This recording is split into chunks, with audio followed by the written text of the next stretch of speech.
Last Thursday, town meeting heard from Chief Bailey about the repairs for the existing ladder truck. And very happy to report that I spoke with Chief Bailey this morning, and the Norwood Fire Department got the truck back on Friday and is back in service.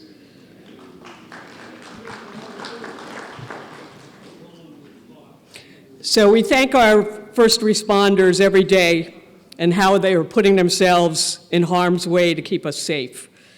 Last calendar year, the Norwood Fire Department had over 7,100 responses, with over 5,500 for emergency medical services. As we begin tonight's deliberations, we honor and recognize our Norwood Fire Department for all they do. And I want to ask Deputy Chief Cody to come up front and lead us in the Pledge of Allegiance. So if everybody would please rise and remain standing for a moment of silent reflection and prayer immediately after the pledge. Deputy Chief Cody. I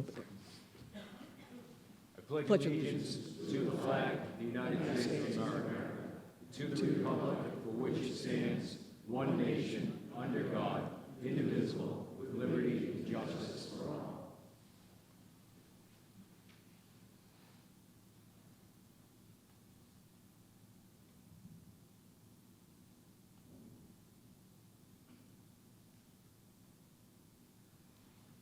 You may be seated. Thank you. Thank you, Deputy Chief.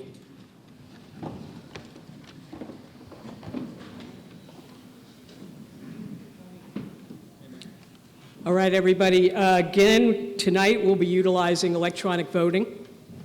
And thank you for your feedback, your continued feedback on that. If we can, Sean, can we do a test of everybody's electronic voting devices?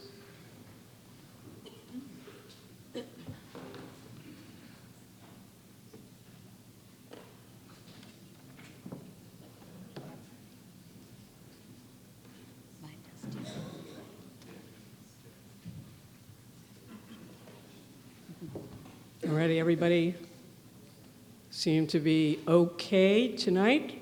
Thank you very much. Just remember, if you leave the auditorium, your voting device, you should leave it with a member of the clerk's team, not with your neighbor at your seat. Your last vote counts. So if you change your mind during the time before voting is closed, you can vote differently, and that will be what we'll register. At the end of the night, please remember to return your electronic voting device. Do not take it home. And Chief Patton actually has promised that he'll send a cruiser to your house. Reminder, town meeting members should be sitting in front of the tape.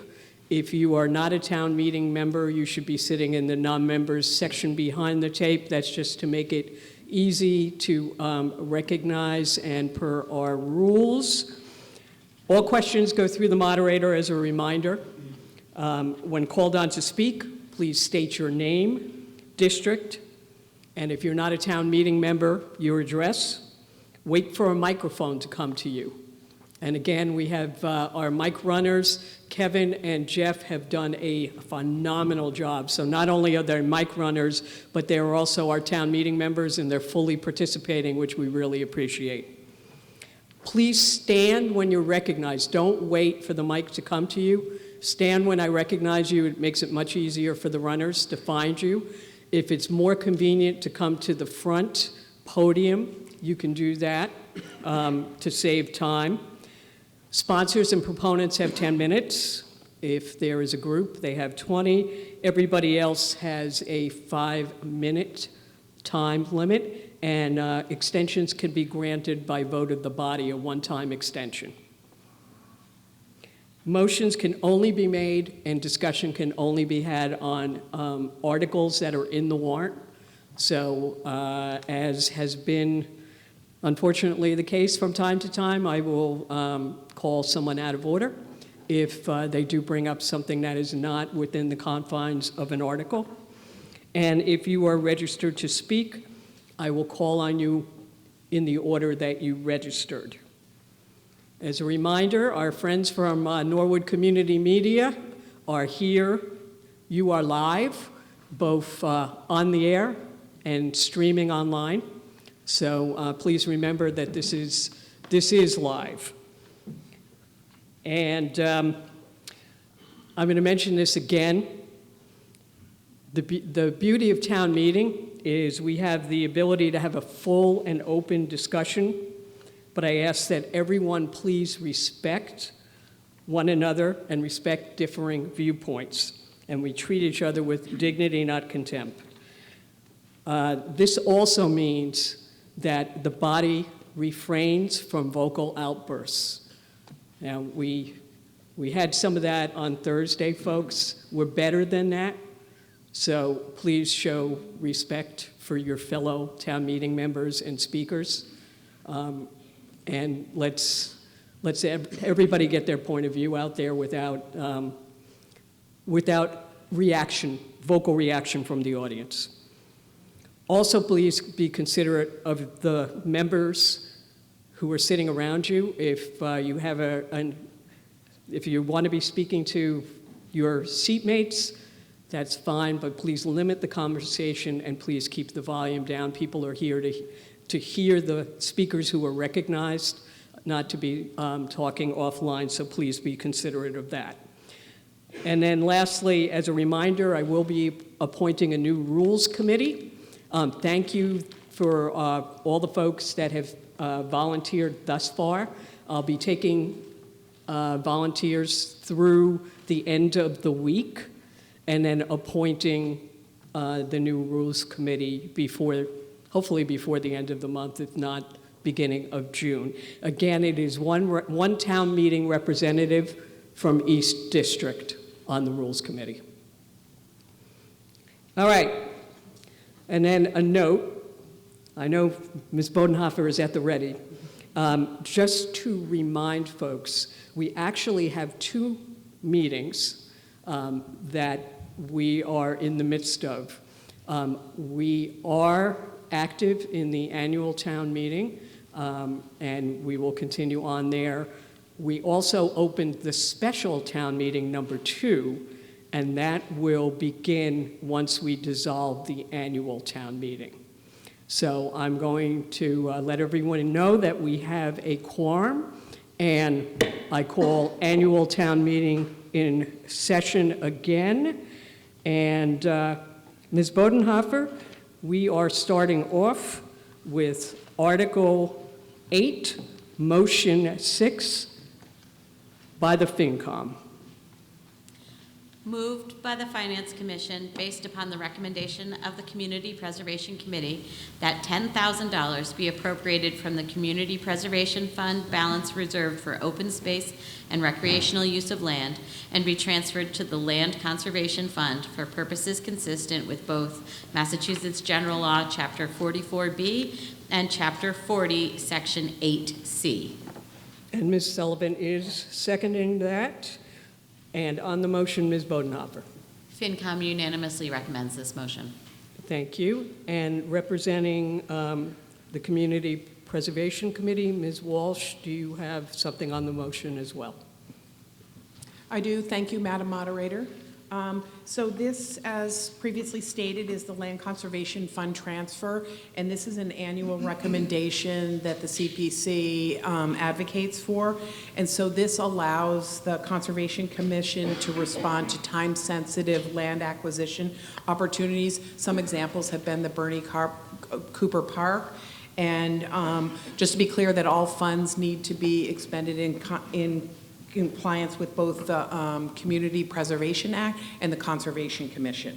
And so this is a really important vehicle for us to begin to be more nimble if property comes up to speed or property comes up for sale. Okay, on the motion. Seeing no discussion, oh, Mr. Lynch. Can you stand, please, Mr. Lynch?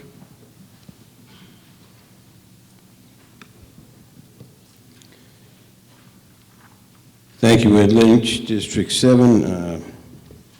To you, Madam Moderator, how much money is in the fund for Ms. Walsh, do you know that answer? additional 10? Yes, I do. There's $144,000 in the current fund now. And what's the specific purpose for Follow-up, this? Mr. Lynch? Yes, I have a follow-up. Is this to purchase additional land, this money you're saving? Among other things, yes. Ms. Is Walsh? there any other monies that you have in the CPA for purchasing land? Ms. Walsh? So no, the CPA process has to do with applicants who apply for CPA money. So this is a transfer from CPA to the Conservation Commission, and this account is for acquisition-related expenses and acquisition. Okay. All set, Mr. Lynch? Well, yeah, acquisition for what? Purchasing land, if you, Okay. Ms. Walsh? So with regard to the Conservation Commission funding, it's to purchase or acquire money or acquire land or do any land acquisition costs related to conservation. okay, thank you. I just think if we could, the CPA has a pretty good-sized sum of money that if they could funnel it legally somehow to purchase land that's going to come up, and it's not going to cost $140,000, start kind of try to track it through that to purchase some open space, some green space, rather than, Yeah, so I'm going Sure. to just take that Thank you. as just a, it doesn't need a response, but the CPA money, the CPA fund, this community, is doled out, if you will, if it's by projects, and different groups and people apply for it. So groups that apply for it, there is a recreation and land use fund that's available. Anything else? All right, seeing none, let's put it to a vote. And this is $10,000. It's a majority vote for the purpose of funding, adding to the Community Preservation Fund, from the Community Preservation Fund balance reserved for open space and recreational use of land to be transferred to the Land Conservation Fund. Let's open the vote.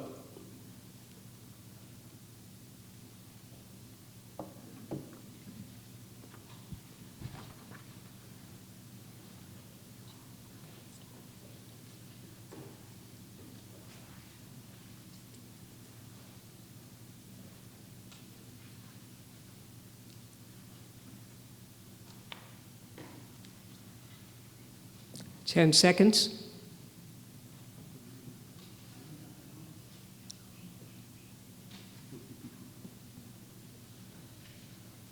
Close the vote, please.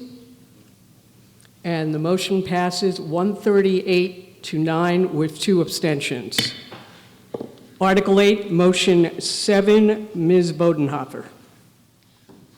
Moved by the Finance Commission, based upon the recommendation of the Community Preservation Committee, that $100,000 be appropriated from the Community Preservation Fund balance reserved for open space and recreational use of land, and that $100,000 be appropriated from the Community Preservation Undesignated Fund Reserve to be spent within the confines of Massachusetts General Law, Chapter 30B, with input from the Norwood Conservation Commission and the Norwood Sportsmen's Association for the purpose of hiring a consultant to undertake a feasibility study and restoration plan for the Guild Pond Conservation Area. And Ms. Sullivan, you're seconded? Yeah. On the motion, Ms. Bodenhofer? FinCom unanimously recommends this motion. And Ms. Walsh on the motion as well from the CPC. Yes, thank you.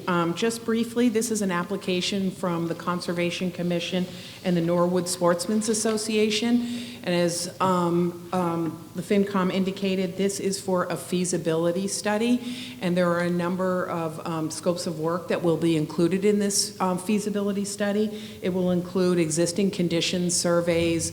It will solicit not only neighbor input, but public input across Norwood.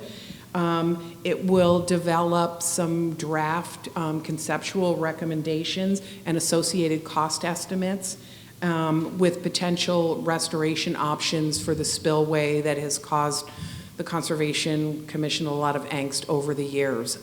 This is a project that both the Conservation Commission and the CPC support. Thank you, Ms. Walsh. All right, I do have registered speakers on this particular motion, so I'm going to call them in the order in which they registered. First one is Carolyn Barrows, District 8, and I think Ms. Barrows is right back there. Good evening, Carolyn Barrows, District 8. A few comments and then just a couple questions. I will admit to being very skeptical about this motion initially, and then I found Ms. Barrows, can you hold on a second? Sorry. Max, can you raise it? Thank you. Sorry, Ms. Barrows. Sorry. I was just going to say I was very skeptical about this motion initially, but then I found the driveway on Nichols Street, and that changed everything. Yep, yeah, not an easy find. And I was able to see the pond for myself and the blue heron that resides there, so my ideas changed. I do have a couple questions, clarifying first, though. I'm curious, and I couldn't find this anywhere on the internet, is there still hunting on the property? And if so, have there been discussions about limiting or forbidding hunting if the space is made into a more publicly accessible space? All right, who can answer the hunting question? We actually have a representative from the Sportsman's Club. Mr. Regan, if we can get a mic over to him, I think he can probably answer that question for you, Ms. Barrows. Hi, Michael Reagan, 14 Nichols Street, District 3. And yes, there is no hunting allowed on that property, and there hasn't been since probably 1960. Thank Okay? you. Without a doubt, thank you. Thank you, Mr. Regan. Follow Go up, ahead, Madam follow Moderator? up. Considering the very specific, oh, wait, hold on. On page 3 and 5, I went back and read the application that the co-applicants filled out. And on page 3 and 5 of your response to the project narrative questions, you mentioned this earlier actually, it stated that the plan is to meet with the abutters and other stakeholders to review alternatives and assess local support, drawing community input to produce approaches to the dam, as well as visioning concerns on how to improve the property. It was not clear in the application that that would be an open meeting to the town of Norwood. Will all Norwood residents have input on this? Ms. Walsh, you want to take that? So first of all, let me address your first question that I didn't get a chance to. So we agreed that the signage is not terrific, and that is totally something that both the Conservation Commission and CPC are focusing on. We want it to be more welcoming to all Norwood residents and obviously the Sportsman's Club. The other thing is we're really looking to partner with both DPW and the Department of Rec to potentially enhancing programs of that area. And so in terms of community input, we think of it a lot as the process that we did for the Bernie Cooper Park. We're hoping to solicit a lot broader input to this because it is a Norwood resource and not just a neighborhood resource. So both committees/commissions are really focused on that. Thank you. On page 6, answering question number 7, the applicants mentioned that when discussing maintenance, the possibility of adding docks, picnic tables, signage, and dredging the pond, but this isn't referred to elsewhere. Are those all considered costs of the feasibility study? Ms. Walsh? So no, they are not costs associated with a feasibility study, but what they are, it will be options that are recommended. And so depending on what the options are and the cost estimates, the town will be able to decide what we do and what type of grants that we apply for. Thank you. Is there a follow-up? Yes, I'm sorry. Yes, please, Madam Moderator. Last one. The last thing was the parking. It's been reported to me, but I did not see it myself, that in the parking lot historically there's been posted no parking signs. And I am wondering, they were not there when I went last week. I'm wondering if these will be permanently removed if the town moves forward for. Ms. Barrows, I'm going to access. interrupt you, because right now, what we're discussing is a feasibility study. So Oh. that's not going to, that's great input for the feasibility study, but that's not what we're not discussing specifics of what the project's going to be. Thank you, then I'm all set. Okay, thank you. All right, and actually, our second registered speaker, who already has the mic, is Michael Regan from the Sportsmen's Association. Okay, Go thank ahead, you. sir. Thank you, Madam Moderator. Again, Mike Reagan, 14 Nichols Street, District 3. And as has been indicated, I am representing the Norwood Sportsman's Club as a joint applicant. Mr. Regan, can you hold the mic Sure. and That Max, better? maybe? Yeah, much better. Thank you. Okay. With the Conservation Commission on this article, to give you some background information, first of all, I want to just mention that there's never been any no parking signs in that parking lot, so I don't know where that came from, but I can attest to that over 60 years. But anyhow, the club was founded in 1921. The clubhouse was built in the late 1940s on land leased from the Winslow and Smith Company. The wood was actually purchased from the town that came from the tear down of the old Army barracks that were up by the Highland Cemetery.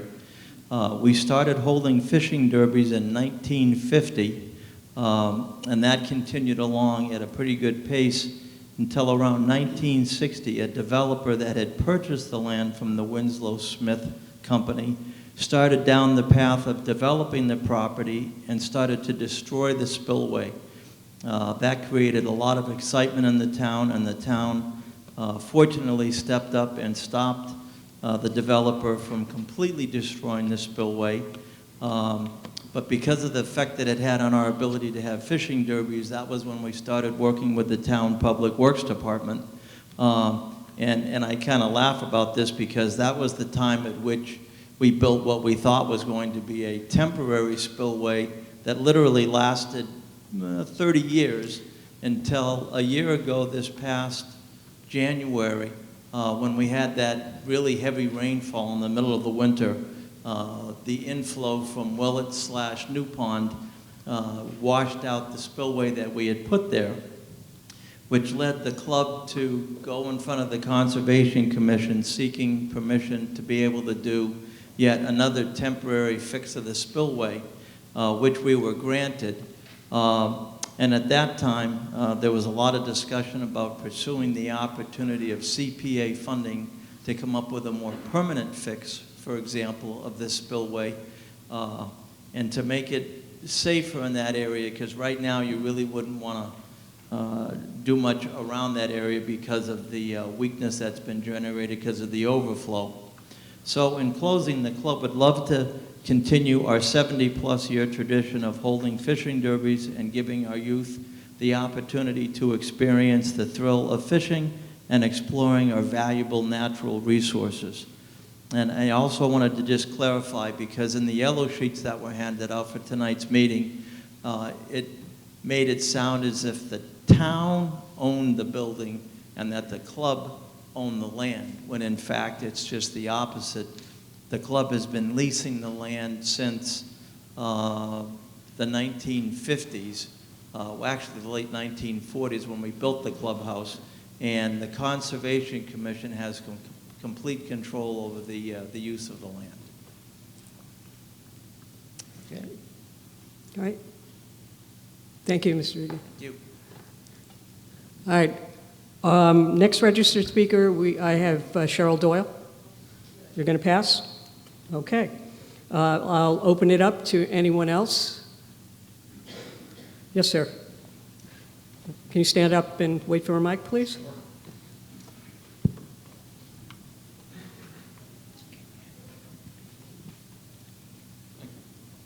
Thank you, Madam Moderator. Mark Mandigo, District 3. I just want to voice support for this feasibility study. I think it's just important for residents to have open access to any body of water in the town, and I think that's a commitment that we should continue to maintain. Thank you. Thank you. Anyone else? Ms. Howard.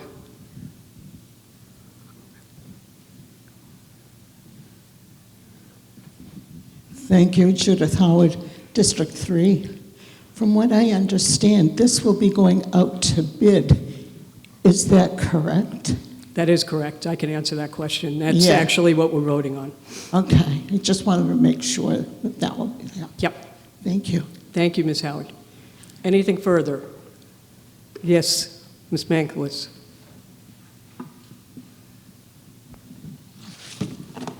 Ann Makowitz, District 7. How did you arrive at the 200,000 figure? Ms. Walsh, do you? I think it's an estimate based on previous feasibility studies that have been performed by Conservation Commission and CPA. Follow-up, Okay. Ms. Mankiewicz? Follow-up question would be, if you don't use all the monies, does the money get returned to the town? Yes, the money gets put back in the fund. All right. Seeing nothing further, let's put, whoop, I'm sorry, right over there. Did you stand up so they can get a mic to you?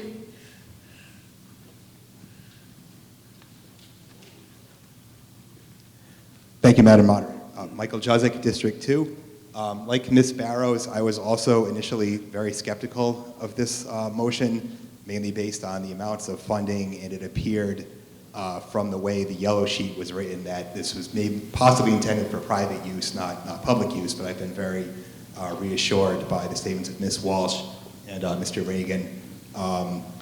I believe Mr. Reagan opened the door for me to make this comment, but I was also aware of the comments that there were no parking signs. I myself had gone there just this afternoon, and there are none. So for me, that was an important question, because if the applicant was essentially excluding the public from the access, then that would bear on my decisions to whether or not to support a feasibility study. But I'm happy to hear that, it's been, apparently has been open all the time. There are issues that it's very difficult to find if you're not looking for it, but once you do find it, it's nicely easy. You can see the pond there. It's a nice area. I also saw the blue heron this afternoon. I do have one question through the moderator. The yellow sheet indicated that there's a deteriorated dam in the area that needs to be looked at. Does the commission or the sportsman club have any idea as to what the consequences would be if that dam were to fail? In other words, is there a public safety potential issue here, or are there impacts on downstream uses or on Ellis Pond? All right, Ms. Walsh, I think you can take that from I can Concom's just standpoint, quickly, too. the short Yeah. answer is it's a spillway, and so it's not categorized as a dam in the Commonwealth. And secondly, there is not a lot of anxiety if it were to break through that it would cause a problem, that there's enough flow. But having said that, it's been a problem for a number of years, and it's absolutely worth studying. Thank you. All right, thank you. All right, let's put it to a vote. And again, this is 200,000, 100,000 from open space and rec, and 100,000 from undesignated community preservation funds for a study on the Guild Pond Conservation Area feasibility study and restoration plan. Let's open the vote.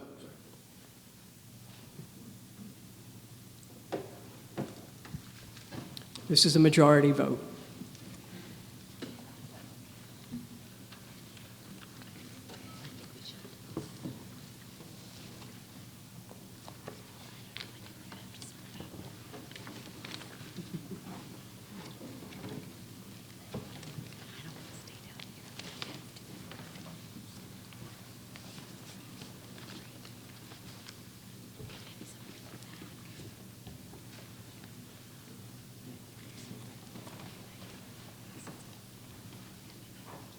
Ten seconds.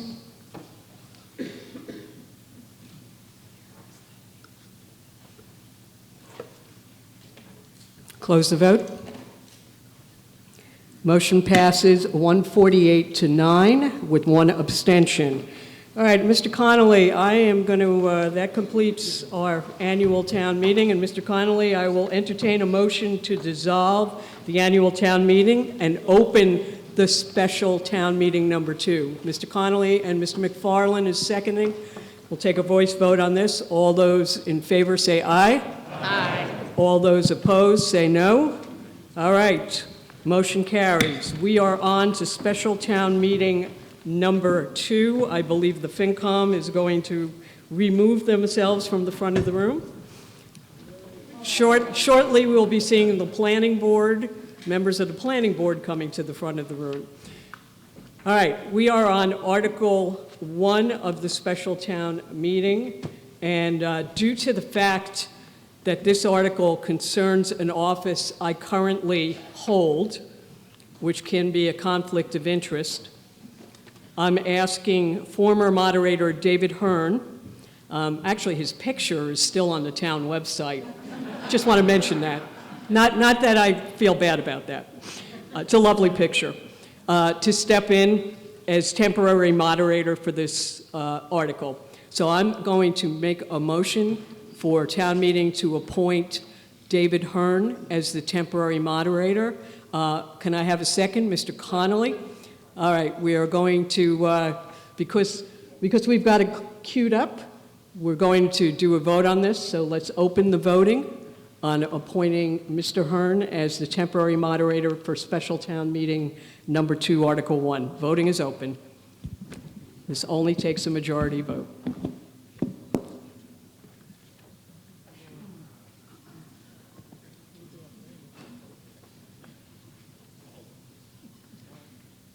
Ten seconds. And I'm going to close the vote. Guess what? It passes 139 to 12 with 2 abstentions. Mr. Hearn, would you please come up and assume the position?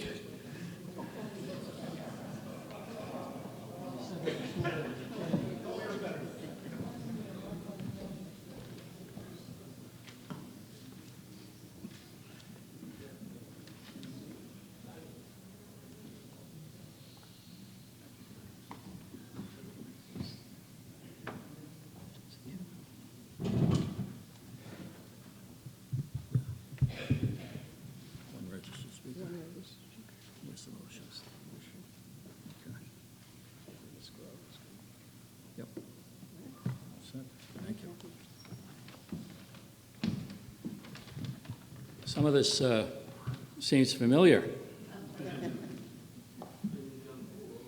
But I've grown since I left office. I hope I don't get dizzy up here. Thank you for the vote. And as to the 12 no votes, we're taking names. Madam Clerk, I'm not voting on anything. All right, we have under Article 1 a motion coming from the Board of Selectmen. Ms. Grow. Thank you, Mr. Moderator. Moved by the Board of Selectmen that the town authorize the Board of Selectmen to petition the General Court to enact legislation in substantially the following form, provided that the General Court may reasonably vary the form and substance of the requested legislation within the scope of the general public objectives of this petition. An act further regarding the term of the town moderator, be it enacted in the State and House of Representatives and General Court assembled, and by the authority of the same as follows. Section 1, Section 11 of Chapter 541 of the Acts of 1947 is hereby amended by replacing the first sentence with, "A moderator shall be elected by the registered voters of the town by ballot for a 3-year term and shall serve as the moderator of all town meetings except as otherwise provided by law, until their successor is qualified." Section 2, this act shall take effect upon its passage. The Board of Selectmen supported this item unanimously. Mr. Moderator, to speak further on the motion, would it be permitted to have Mr. Donnelly say a few words further from the board? All right, and Mr. Donnelly seconded the motion. Mr. Donnelly? Thank you, Mr. Moderator, and thank you, Madam Chair. The board supported this article in a vote of 5-0 and included Mr. Plasko, who is unable to be here this evening, but I know he would have liked to speak to this article specifically. Not only is Mr. Plasko the most senior member of the Select Board, but he is one of the more senior members of town meeting, having served for over 45 years. And another historical fact was that Mr. Plasko actually was a moderator in his younger days in the early 1980s. So the Board of Selectmen does support changing the term of the moderator from 1 year to 3 years. The moderator is the only elected position with a one-year term of office. School committee, Board of Health, Finance Commission, library trustees, and the selectmen all serve 3-year terms. The proposed change provides for a consistent election cycle for all elective offices except for the planning board, who serve 5-year terms. It would align the term with other elected offices, and it has the potential to attract a greater number of qualified candidates to run for moderator when there is a vacancy. And there are practical reasons to change the elected term.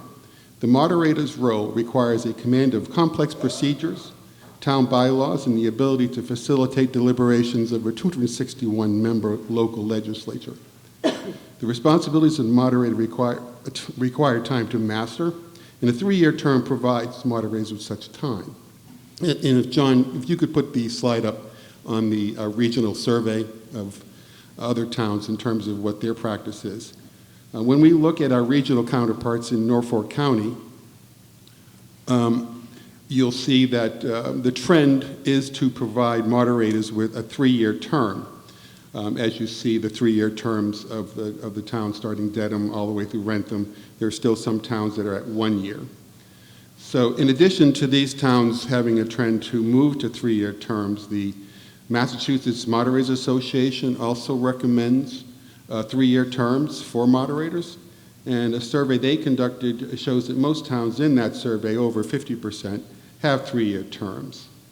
So basically, in the interest of providing an election cycle that is consistent and improving the efficiency of a town meeting, the board supports Article 1. And I guess I would also note, as I think about this a little further, that in addition to mastering the rules of engagement here at town meeting, the moderator also has a role outside the meeting where the moderator does act as a appointing authority for many ad hoc committees, and including as one of the 3 appointing authorities for members of the Personnel Board. And I know recently the moderator also acted as one of the 3 appointing authorities for the Comprehensive Steering Committee. So for those reasons, the board does support the change from 1 to 3 years for the term of office for the moderator. Thank you, Mr. Donnelly. Before I call, we have one registered speaker. I want to note a couple of things. There is, I think, a typo. Ms. Groh read it correctly as it was on the paper, but it says be enacted in the Senate, it should say, not in the state. So the Senate and House will take this up if we pass it. And I want to make a note that this does not affect the term of the current moderator. She is elected for 1 year.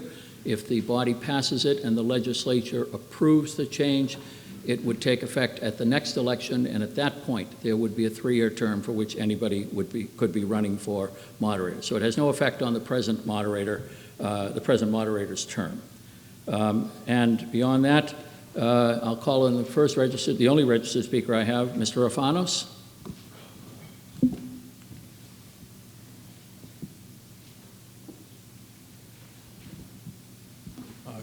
Greg Arfanos, District 9. I do support going to 3 years.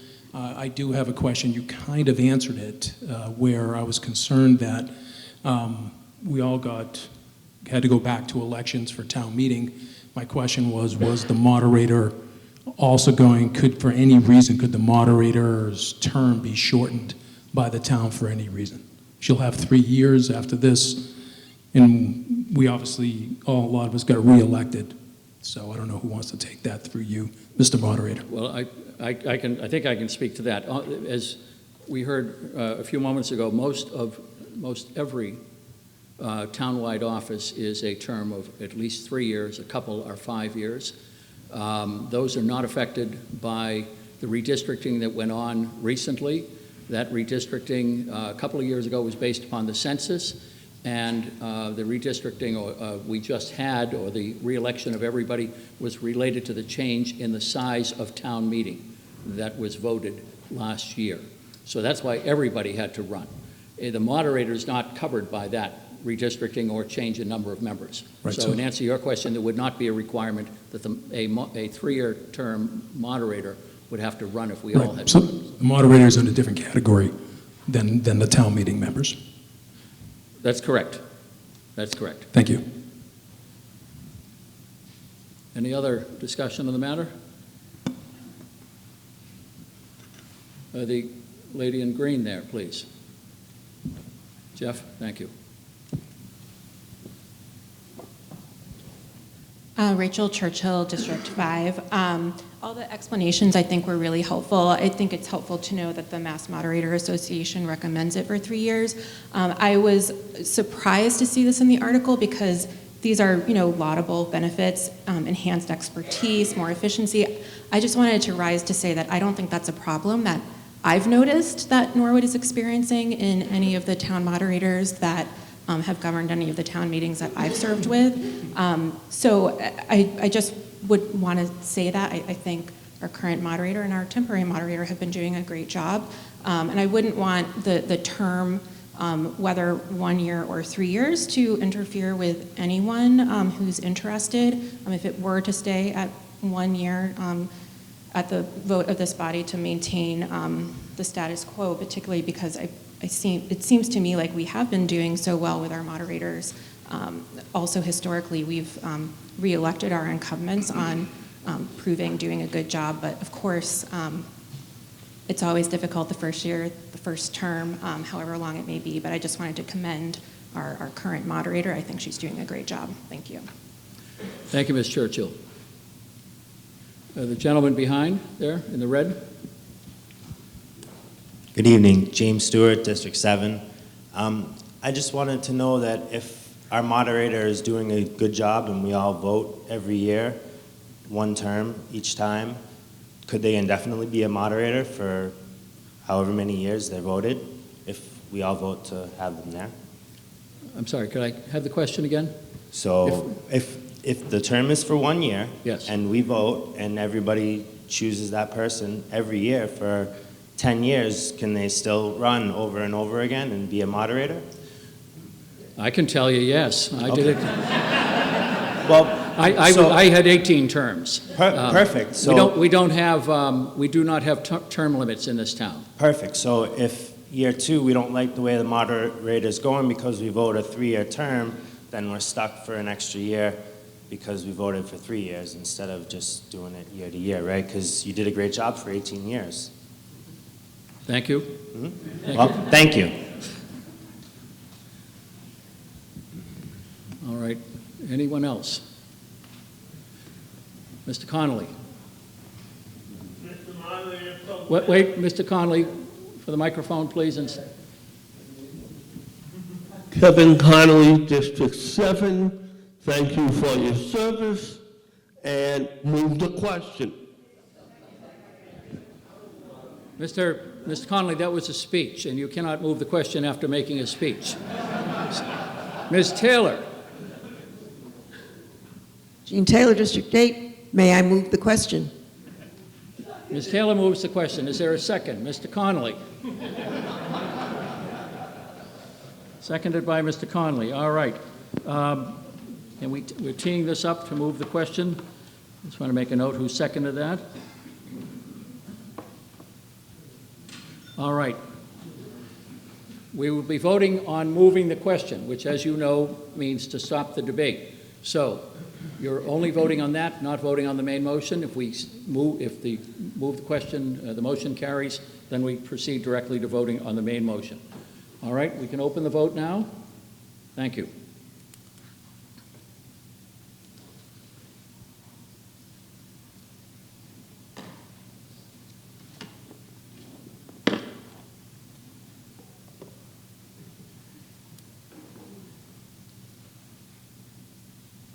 Ten seconds.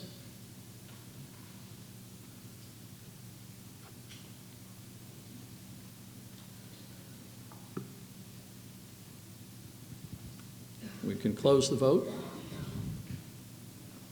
A vote of 153 in favor, 5 opposed, 0 abstentions. It passes. All right. Thank you very much. And the moderator, where is she? Oh, right there. We have to vote on the motion. Oh, you're right. I'm out of practice. I'm to correct you. That's right. On the main motion, this is a a motion that does not make the change. What it does is to ask the selectmen to ask the legislature to change our charter. So that's what we're doing. Our vote tonight doesn't do it, but it does tell the legislature what we want, and therefore the quantum of vote is important. So on the main motion, are we set up for the vote? For the town authorized Board of Selectmen, it is ready. Let us begin the vote then, please.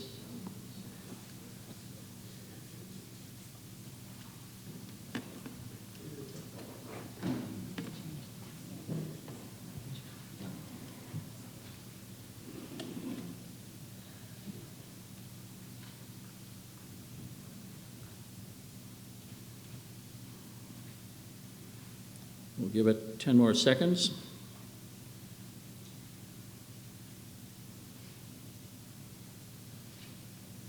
And close the vote. The vote is 133 in favor, 24 opposed, 1 abstention. It carries. Thank you very much. Thank you, Madam Moderator. Thank you, Mr. Moderator. The reason my picture is still there may be a reason, but I think you have to be a moderator for 15 years before they put your picture in. Something like that. Thank you, sir.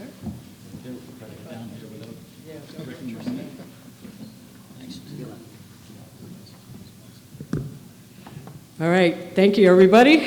Let's move on to Article 2 and the Board of Selectmen. Ms. Grow. Thank you, Madam Moderator.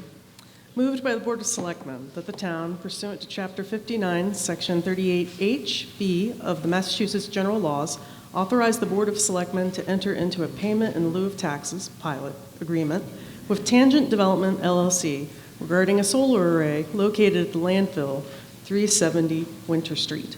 The Board of Selectmen unanimously report this item, and just as a little reminder, this is not to approve the solar array, this is to approve the board having the negotiations on the agreement about it. All right, and Mr. Donnelly, you're seconding? Thank you.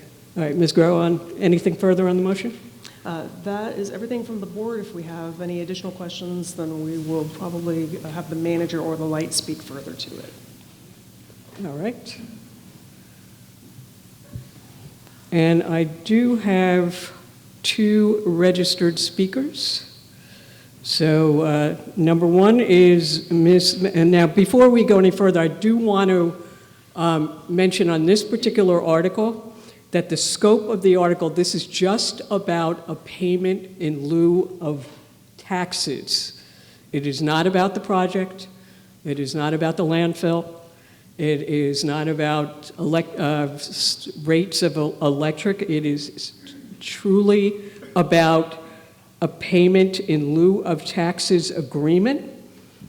As the town owns the land, this would be on equipment that is owned by Tangent Development, LLC, for the purposes. All right, Ms. Makowitz.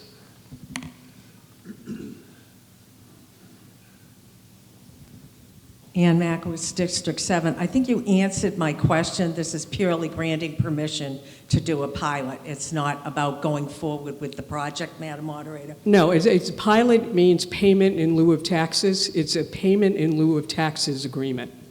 That's simply what it is. All set? Thank you.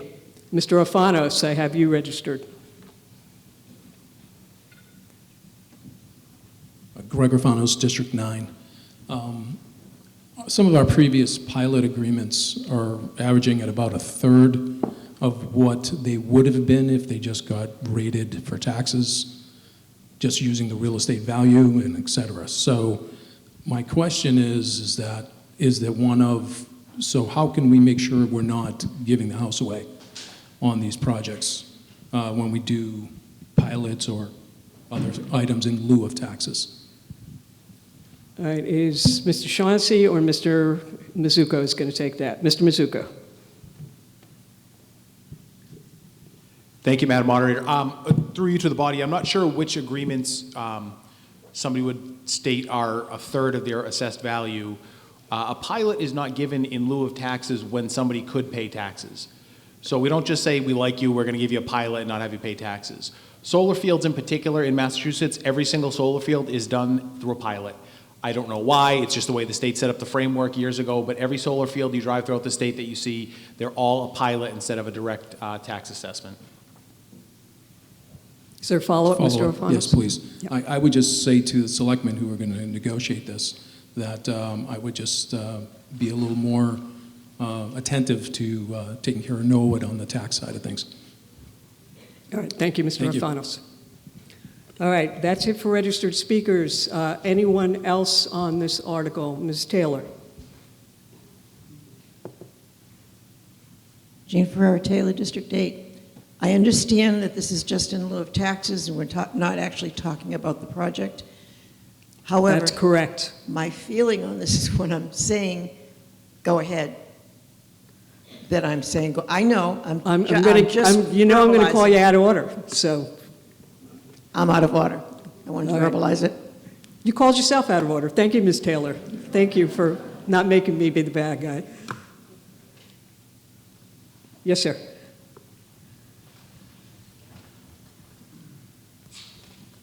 Thank you, Madam Moderator. Anthony Ketchel, District 7. I would encourage my esteemed associates to vote against this because this opens the door for this project to actually take place, which I really don't think is beneficial. Thank you. Thank you. Mr. Brody?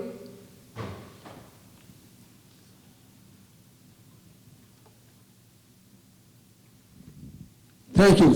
Steve Brody, District 4. Through you, Madam Moderator, can the last speaker please explain why he thinks this project is not beneficial? Well, I don't think that he made his piece. I don't think I'm going to call on him again to get into a debate on town meeting floor. No, I was just interested in trying to get some information. He may have information that I'm not aware of. Do you want to respond to that? All right.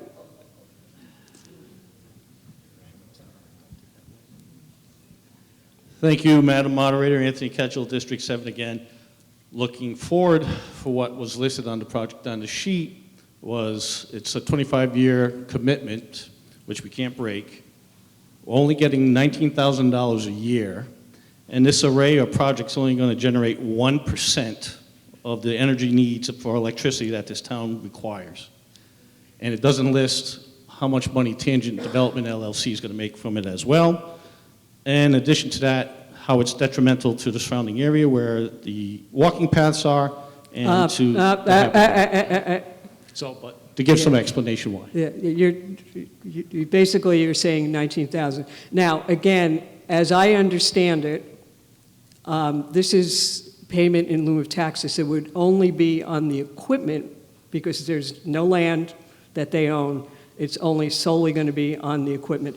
Mr. Shaughnessy, can you verify that so we can just be clear to the statement that was made? Madam Moderator, Kevin Shaughnessy, I guess Superintendent of the Light Department. Can you repeat the question? So the last speakers said that they thought that the $19,000 a year was too low, that the actual amount was too low, and started stating all the things, the amount of power and everything else. This pilot, as I understand it, payment in lieu of taxes, is only really on the equipment that this particular company is utilizing, correct? That's correct. I really shouldn't speak on the pilot. We're on the other side of it. We do have a purchase power agreement for the power. The board, we've agreed to it, we've signed it with Tangent. The property has been licensed to the applicant. I suppose if we wanted to get out of it, we would end up being a political nightmare. Talking about the pilot, I could just say that these are generally what we see in surrounding towns. Concord, for instance, is similar. You know, when you look at these types of pilot arrangements, you're taking a net present value over a period of time. So you're either going to depreciate it or you're going to look for a level funding. the discount rate is always, you know, we would want a lower one and they would want a higher one. And that's why, you know, Tony and the board are negotiating. We're not really involved in the negotiation of the pilot. All right, thank you, Mr. Shaughnessy. Mr. Brody, does that help? Yes, thank you. All righty. Any more discussion on the motion? All right, Ms. Hested.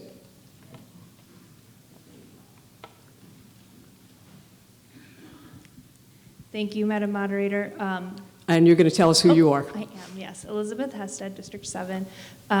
So through you, I guess, currently, so it's, if the project is doing whatever the project's moving forward and stuff, so this is negotiating to just get payment in lieu of taxes, which currently there is nothing they would have to pay on. Is that's right? This is either getting money or not getting money?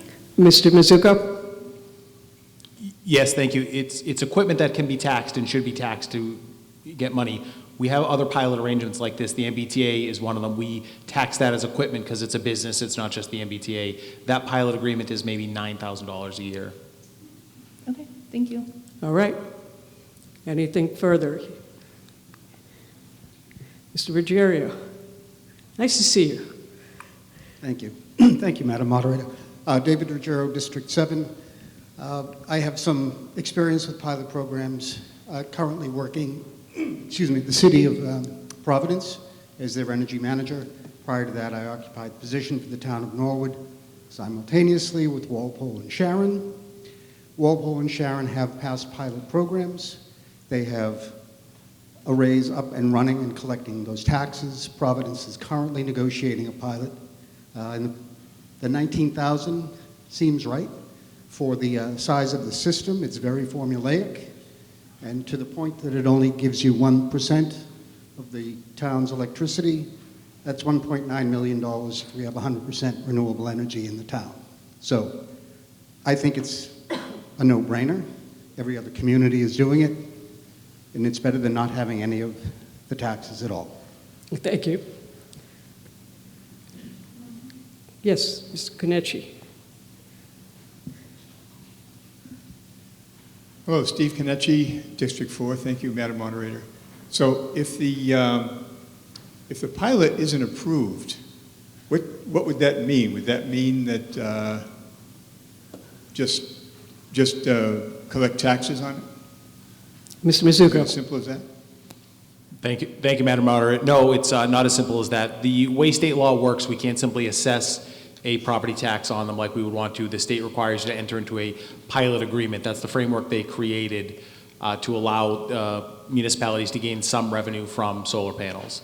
What happens in some communities is the underlying land value will change, but obviously it's municipally owned land, so that won't change here. So the short answer to your question is if the pilot agreement if the authority is not given to the board to enter into a pilot agreement, they could still license the land and we could still go ahead and build it and the town would just get nothing out of it. State law just requires town meeting to approve the board to enter in a pilot agreement so that we can get some money out of it. Is there a follow-up? Yes. So if we didn't do this, you're saying that we wouldn't get anything out of it? Mr. Mizuko. Correct. Other than generating 1% of the power that we use locally would be added to our green portfolio, which we have to continue to increase the percentage of our power that's green, but there'd be no direct revenue. Thank you. Thank you. Mr. Hearn?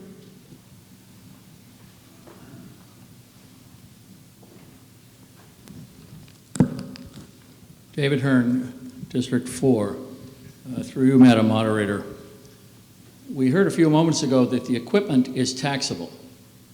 The land is not taxable, but equipment is taxable. And we do tax on a personal property tax basis equipment that various businesses have. I've paid a tax on the equipment in my office, personal property tax for years. So I guess what I'm asking is, why wouldn't we, if we don't do a pilot, why wouldn't we be taxing the equipment that this company, which I understand not to be some tax-exempt company, is using to generate power that it's going to sell to us? And I question, is it selling it to anybody else besides us? So we're getting it, we're getting some discount. But, I think that's the question. Mr. Mizuko? well, I saw people shaking their hands that we're buying all the equipment, we're buying all the power. Is that right? Yes. Okay. So what's in it for them? Mr. Mizuko? So, let me start with what do we, so your question was, are we buying all the power? Yes, we're buying all the power. Why we wouldn't just tax them? There's a complex body of state laws that don't allow us to just tax solar panels. For whatever reason, or solar arrays, for whatever reason, when they started coming out, the state passed a specific set of laws that they want cities and towns to enter into pilot agreements. I couldn't go into detail as to what the Commonwealth's thinking was, but there's nowhere in the state where they're getting assessed as personal property. Otherwise, we would just assess them as personal property and go about our lives. As for what does Tangent get out of it, they build an array and they sell us the power and they make money off selling us the power. At the end, Madam Moderator, at the end of this proposed 25-year pilot agreement, who owns the equipment? Mr. Mizuko or Mr. Shaughnessy?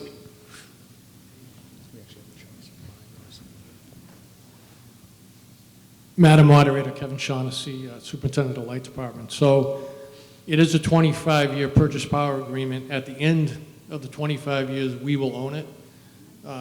There is a value to it at the end. The estimate is probably 35 years or somewhere around there. They do degrade so that maybe 0.5% a year, so the output would be significantly less than it is now.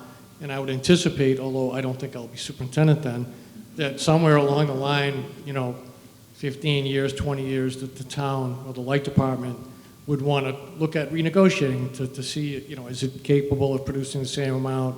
Are there newer panels at that time that are better, that type of thing. So to answer your question, we could then, if we didn't want it, we can make them remove it at their cost after 25 years, or we can extend it, with a new agreement. Thank you, Mr. Shaughnessy. Mr. Hearn, is there another question?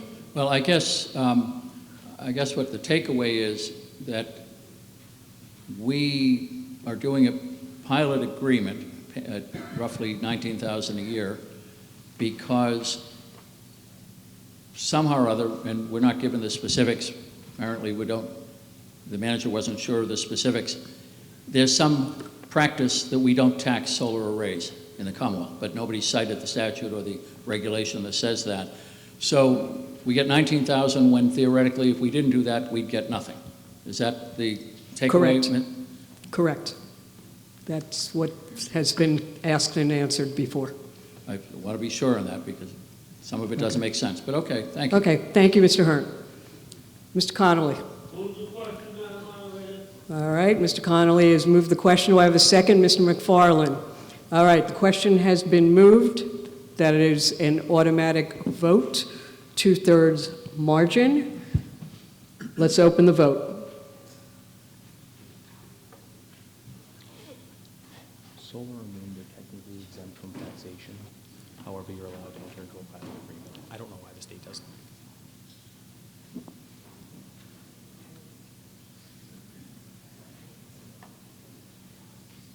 10 seconds.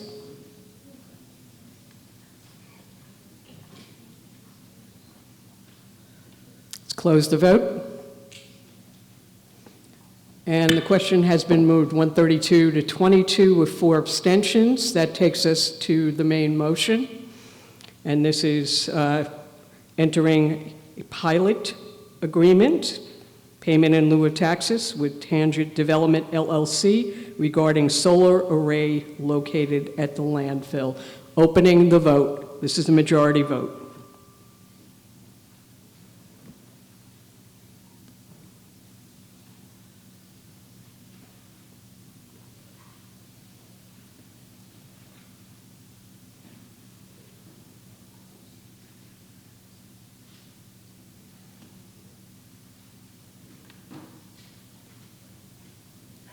Ten seconds.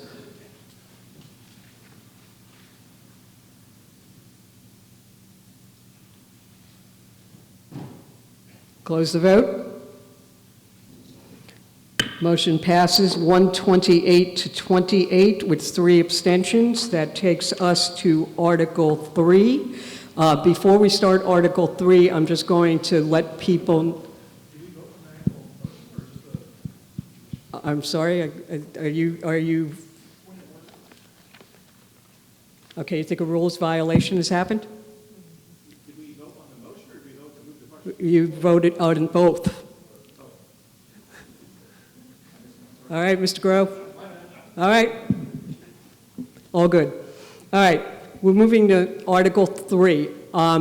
Just before we have this Board of Selectmen give us the motion on Article 3, I'm going to take the debate and the discussion on Article 3 and Article 4 together. We've done this before. They are interrelated. They are both concerning the HERO Act, just different sections of the HERO Act. So for the purpose of efficiency and just a good debate on this one, we're going to actually go ahead with the motion on Article 3, but we will be able to discuss both Article 3 and Article 4, both concerning the HERO Act, just different sections of the town adopting the HERO Act. Ms. Grow, on the motion. Please give us the motion. Thank you, Madam Moderator. Moved by the Board of Selectmen that the town accept the provisions of Massachusetts General Laws, Chapter 59, Section 5, Clause 22I, inserted by Section 23 of Chapter 178 of the Legislative Acts of 2024, entitled, An Act Honoring, Empowering, and Recognizing Our Service Members and Veterans, known as the HERO Act, providing for an increase in property tax exemptions for veterans under the provisions of Mass General Laws, Chapter 59, Section 5, Clauses 22, 22A, 22B, 22C, 22E, 22, and 22F, equal to the cost of living as determined by the Consumer Price Index for such year. And Mr. Donnelly, you're seconding. On the motion. The Board of Selectmen also unanimously approved this. And as was mentioned by the moderator, this article and the next article are related. And the general manager is available for further commentary if you would like. Mr. Mizuko, please. Thank you, Madam Moderator. Just one item on this. Several years ago, the board committed to bringing forward any exemptions that we are able to legally bring forward at town meeting for seniors and veterans and any other tax exemptions we can find. So this is consistent with this. This is the latest series of tax exemptions that we could adopt as a town that would relate to veterans. So it's being brought forward to town meeting for consideration. All right, and Mr. Mizuko, Clause 22I is increase the amount of exemption for qualified vets on their homes, plus an annual cost of living increase, as I understand it. And Clause 22J, which is Article 4, provides an additional exemption which we currently have today, but we're using a different statute for that. Is that correct, sir? Yes, thank you, Madam Moderator. That is correct. Unfortunately, over the years, the state has simply added clauses to their tax exemptions and never actually just cleaned up the language. So every few years, it goes up a couple $100 or something changes, and we're adopting additional clauses, and sometimes it's a little confusing to go back and see where we originally were, but we've adopted everything, and we're bringing forward everything that we can adopt. All right, thank you, Mr. Mizuko. I do have one registered speaker. Mr. Alfanos, you're registered on both, so I welcome you to speak on both if you'd like. Thank you, Madam Moderator. Greg Orfanos, District 9. I am wholeheartedly supporting both these articles. I think it's wonderful, it's terrific, and I think it's fantastic. So what percentage of savings on their real estate taxes would it be? Mr. Mizuko? I'd hate to give you an answer from the floor. I think the exemption would increase to about $850 under the first one. So in terms of the percent of their bill, that's roughly 10% based on what your tax bill is. Follow up, Mr. Alfanos? Yes. There's, again, I wholeheartedly support both these. So, but I would like to add something to these articles where folks who are permanently disabled or permanently handicapped to also get the same benefit. I don't think you can actually do that. Mr. Mizuko, do you want to respond? Yes, you're correct, Madam Moderator. We wish we could. We can only adopt what tax exemptions the state passes in law. that we're allowed to do. And most of them are either up or down. Sometimes you have an option. So unfortunately, as noble and as good of ideas that would be, there's no framework under state law that to allow it to do it, certainly not in context of these articles. Follow up. So can't allow you to do that, Mr. Varfanos. Follow up? So are you saying that the town, You the town of Norwood? You can't amend state. No reason. problem. Thank you Yeah. for that. So are you saying, though, the town of Norwood does not have the authority to do that on their own? Correct. Not under this particular act. It's not this particular statute. Thank you. Okay? Anything else? Ms. Donahue? Helen Donahue, District 6, move the question. All right. Question has been moved, and Mr. Shea on the second. All right. Automatic vote, no discussion. 2/3 majority on this one. And we're opening the vote. Again, this is Article 3 that we're voting on right now. We're voting on moving the question on Article 3.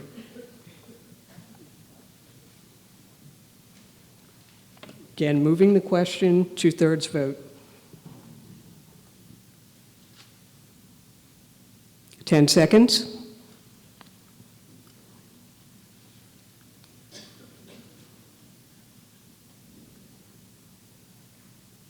Close the vote.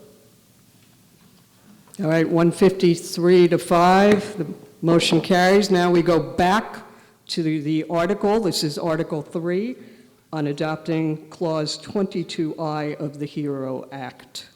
Opening the vote. This is a majority vote.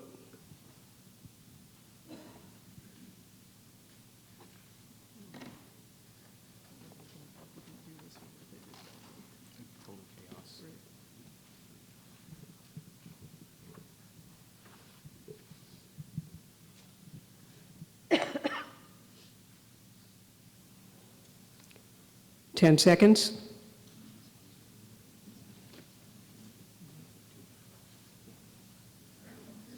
Let's close the vote. Motion passes 157 to 1 with one abstention. That brings us to Article 4 with the motion. Ms. Groh. Thank you, Madam Moderator.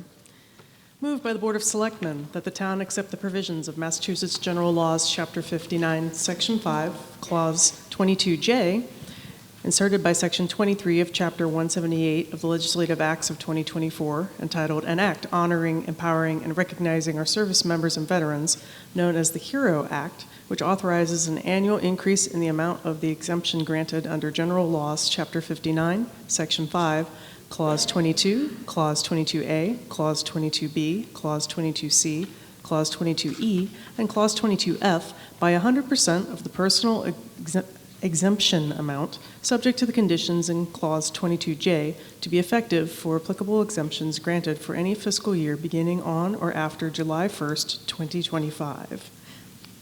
All right, Mr. Donnelly, you're seconding. Thank you. All right, I think we've heard everything on this. Unless there's another question, Mr. Palmetier.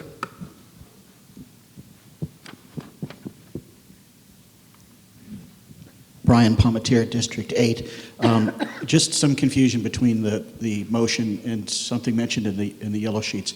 I heard most of the discussion here talking about property tax having to do with houses, but motor vehicles were mentioned also. Just for clarification, is that all property that they'd have in Norwood that we're giving the exemption? Mr. Mizuka? The exemption to your excise tax, if approved by state law, is included. I think veterans do have a small excise tax exemption that they can do. It's not all property tax, it's just what's assessed by the town. Okay, so the town property tax on real property as well as on like motor vehicles. Is that correct? Do you want to? Derek, you want to, let's going to have our veterans agent answer that. Thank you, Madam Moderator. And can you identify yourself in case everybody may not know you already? Yes, absolutely. So I am Derek Wennerstrand. I'm the new Veteran Service Officer. To answer your question, the excise tax for motor vehicles is only for disabled veterans that are 100%. So anything less than the 100% disabled veterans, they do not qualify for that. So that's a separate, and that is something that the state actually tells everyone you qualify for, and the town doesn't have to adopt that. This is only for if you are a homeowner and paying property taxes. Okay, thank you for the clarification. Okay, thank you. All right, so seeing no other hands raised, we're going to put this to a vote. Up, Ms. Neil Rizzo, I see your hand raised.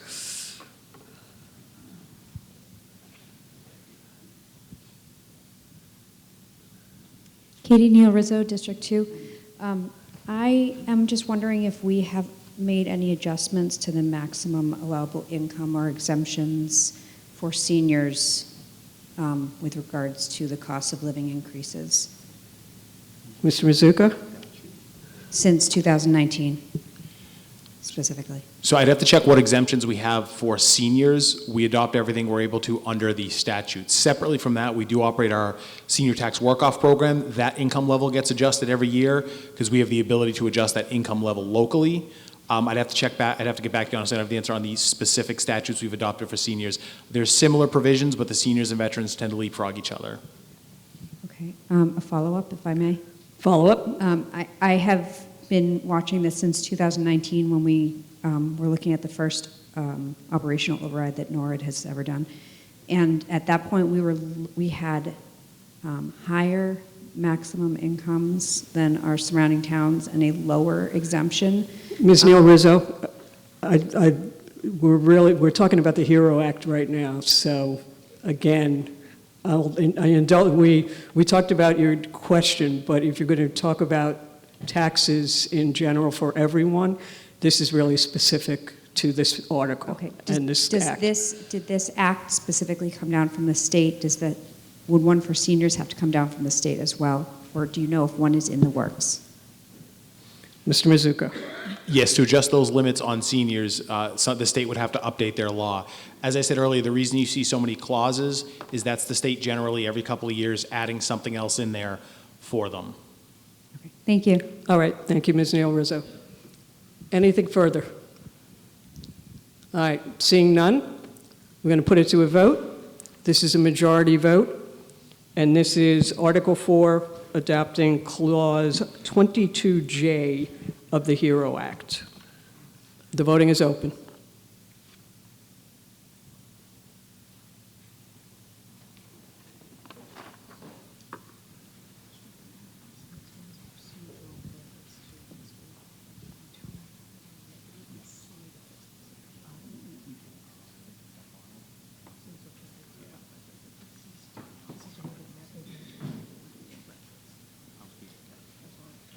Ten seconds.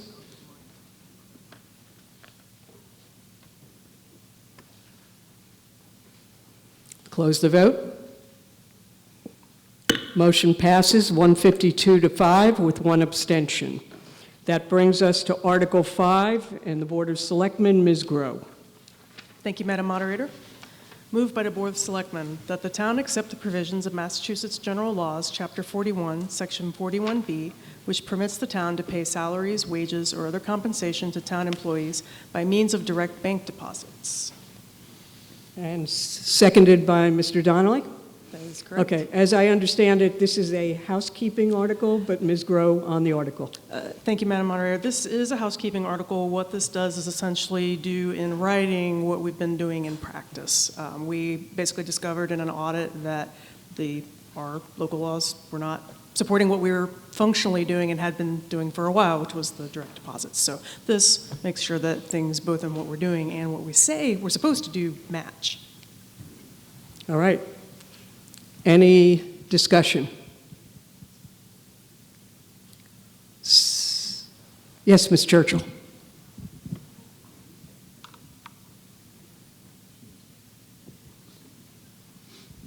Rachel Churchill, District 5. I guess my only question is on the motion itself.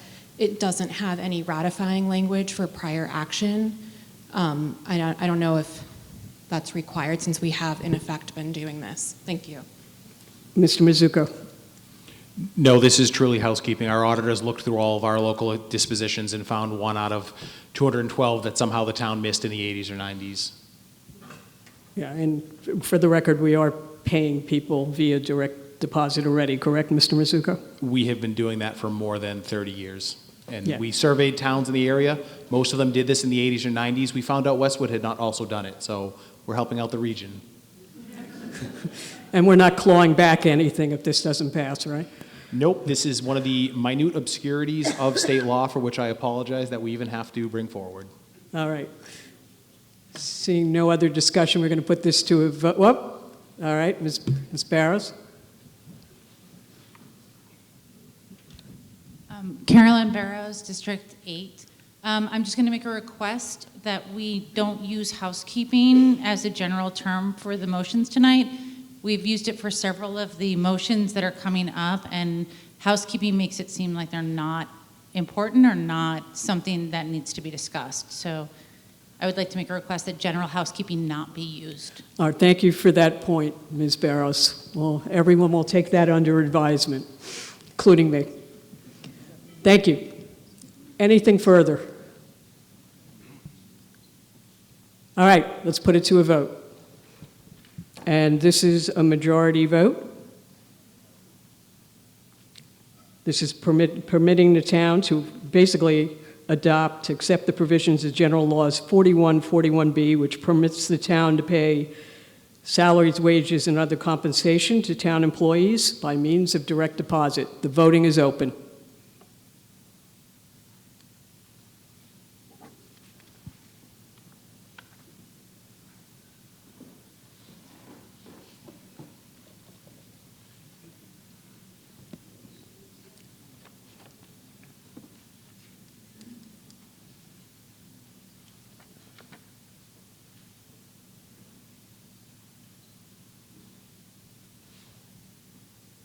Ten seconds.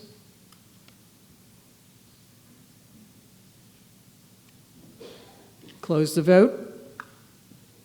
Motion passes 158-3 with one abstention. That takes us to Article 6. Ms. Grow. Thank you, Madam Moderator. Moved by the Board of Selectmen that the town approve Article 6 as printed in the warrant, lest the phrase, "or take any other action in the matter." All right, so hopefully everybody, and I will say for the next few articles, as a matter of fact, especially the zoning articles that are coming up after this one, we are literally, the motions are adopting what is in the warrant. So hopefully everybody has their warrants with them. But we do have it up here. So we'll give everybody a second to read that. Mr. Donnelly, you're seconding, and Ms. Grow on the motion. Thank you, Madam Moderator. I'm going to defer to the town manager to go into the details on this, if you'll permit. Mr. Mizuko?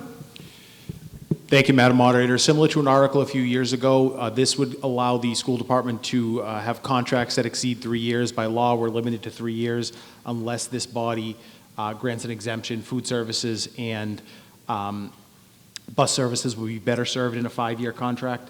We did do 6 years for IT equipment several years ago, so it's just following up on the authorization which is required to be able to go to 5 years for these types of service contracts, which will hopefully get us better and more stable rates. Okay, and I see Superintendent is in the back as well, because this will not only benefit the town with more, with potentially better terms, but the school system with better terms on contracts. And Dr. Luff is shaking his head, so. Anything, any discussion?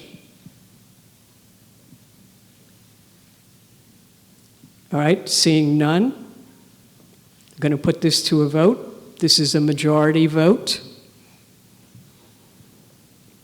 And this is extending contract terms for school bus transportation, food services, energy, et al. To secure more beneficial pricing.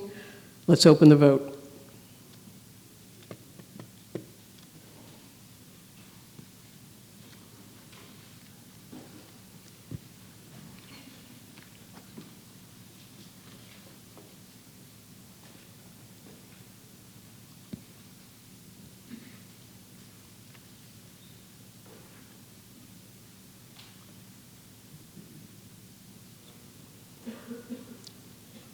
10 seconds.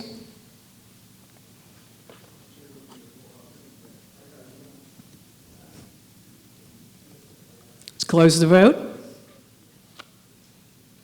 Motion passes 147 to 13 with 1 abstention.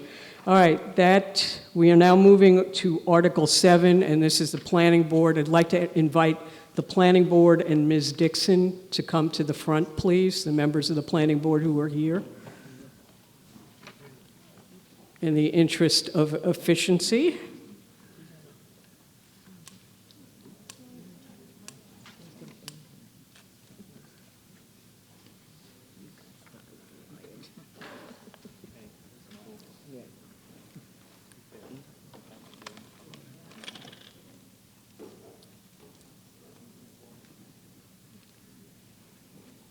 All right, just to procedurally, the way this is going to work is the planning board will be making the motions on the next, the rest of the articles, actually.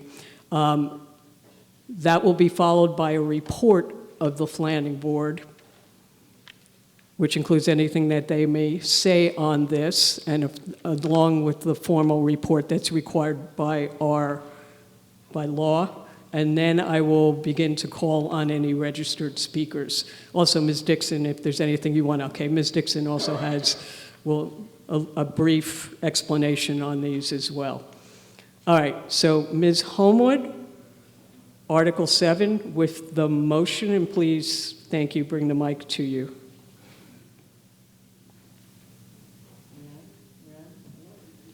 Max, Hello, there we go. That the town approve Article 7 as printed in the warrant, less the phrase, or take any other action in the matter. Planning Board report. The public hearing on Article... Well, hold on, Ms. Homewood. Mr. Sheehan, you're seconding, right? Yes. Okay, thank you, Mr. Sheehan. All right, Ms. Homewood, go ahead with the report. The public hearing on Article 7 was held at the Norwood Senior Center, 275 Prospect Street, as well as remotely via Google Meet. Due notice was given in accordance with the recommendations of MGL Chapter 40A, Section 5, as well as Norwood Zoning Bylaw, Section 1.5.2. Notice was mailed to 4 abutting towns, the Commonwealth of Massachusetts, Executive Office of Housing and Livable Communities, and Metropolitan Area Planning Council, and by publication in the Norwood Record on March 6th, 2025, and March 13th, 2025. The hearing was opened on March 24th, 2025, at which time testimony was received and the board deliberated. Minor revisions to the article were requested by Town Manager's Office to correct the environmental planner's title and to revise all references to FPOD, Floodplain Overlay District, to achieve consistency with capitalization. The board voted to continue the hearing on 4/14/24 to solicit approval from the state on the proposed revisions. On March 24th, the hearing was reopened. The board received comment that the language was approved, and hearing no further comment, the board closed the hearing and moved to vote. The board voted 5-0, recommend the approval of the article to town meeting. All right, thank you, Ms. Homewood. Done? Okay. Ms. Dixon, on the motion. And Ms. Dixon, if anybody does not know who she is, she's going to identify herself. Thank you, Madam Moderator. I'm Sarah Dixon. I'm the Director of Community Development. Article 7 reflects an update to our local zoning regulations that create the floodplain overlay district and regulate any development that's located therein. Flood insurance rate maps are being updated by FEMA. This happens intermittently every so many years. This year, these new maps become effective in July 8th, 2025. Lenders typically require flood insurance for properties seeking mortgages in the 100-year floodplain where there's a 1% chance of flooding annually. This insurance is available through the National Flood Insurance Program. So our requirement to adopt these local regulations is a requirement of our being able to continue our participation in the National Flood Insurance Program. The Massachusetts Department of Conservation and Recreation's Flood Hazard Management Program released model bylaw language and has already signed off on the language proposed in this article. So town meeting should know that what is proposed tonight will satisfy the requirements for continued participation in the National Flood Insurance Program. This is a time-sensitive article. Norwood must pass this by July. Thank you. All right, thank you, Ms. Dixon. All right, I do have a couple of registered speakers on this. Mr. Brody.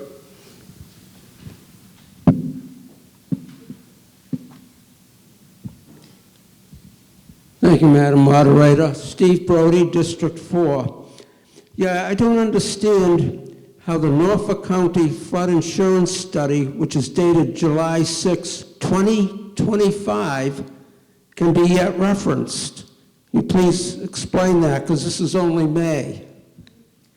Ms. Dixon? So the new maps released by FEMA become effective in July. We're required to adopt this language locally so that we are prepared when those maps do go into effect in July. Is there a follow-up, Mr. Brody? Okay, do you have the latest flood insurance study? The one that's dated in July? How is the Ms. Dixon? July relate to now? Okay. We do, and they're available on the town's website. Yeah. No, I looked, okay. Yeah. They're actually, Mr. Brody, I can tell you, they're right on the front page of the town website right now as a result of some of the questions from the info session, as a matter of fact. Okay, thank you. Thank you, Mr. Brody. All right, Mr. Fanos.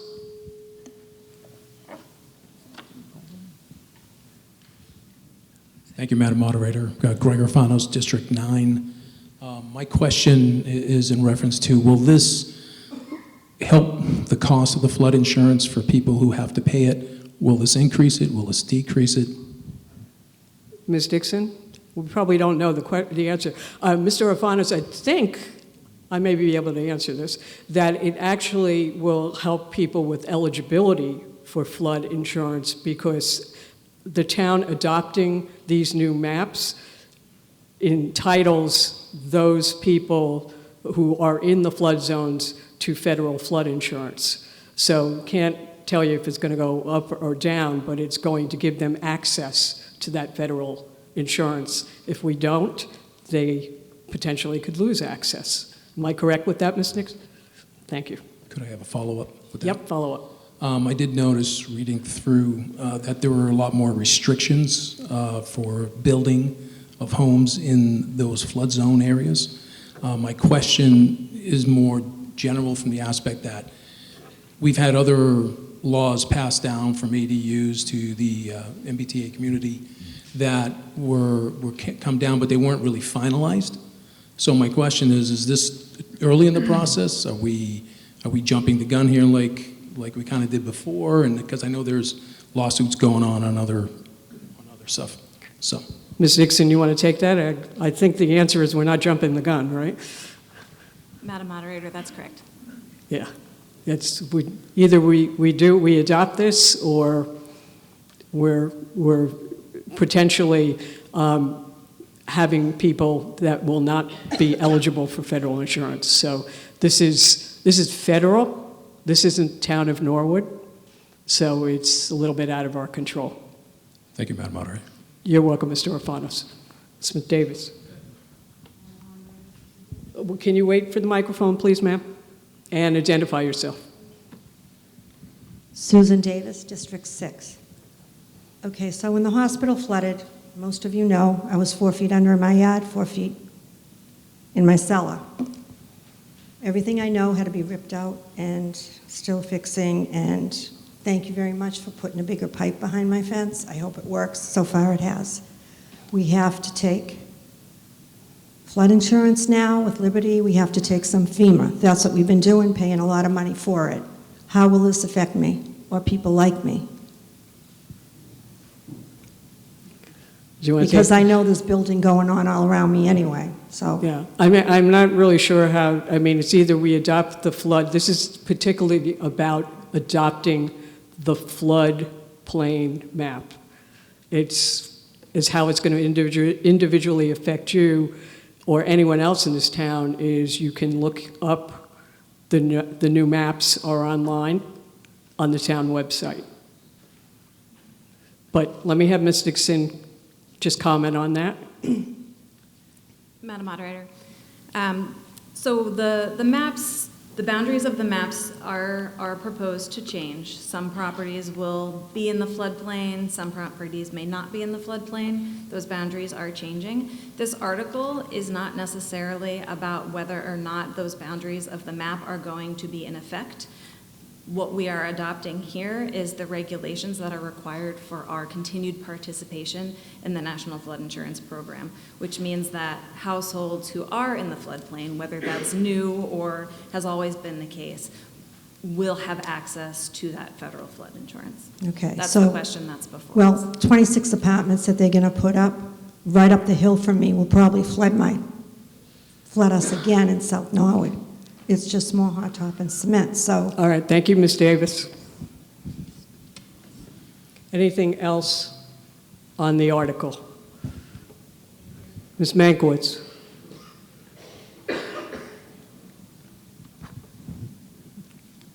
Ms. Makowitz, District 7.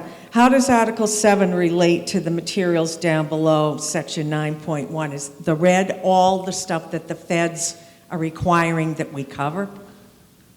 Ms. Dixon? Through you, Madam Moderator, the text in red is the proposed change.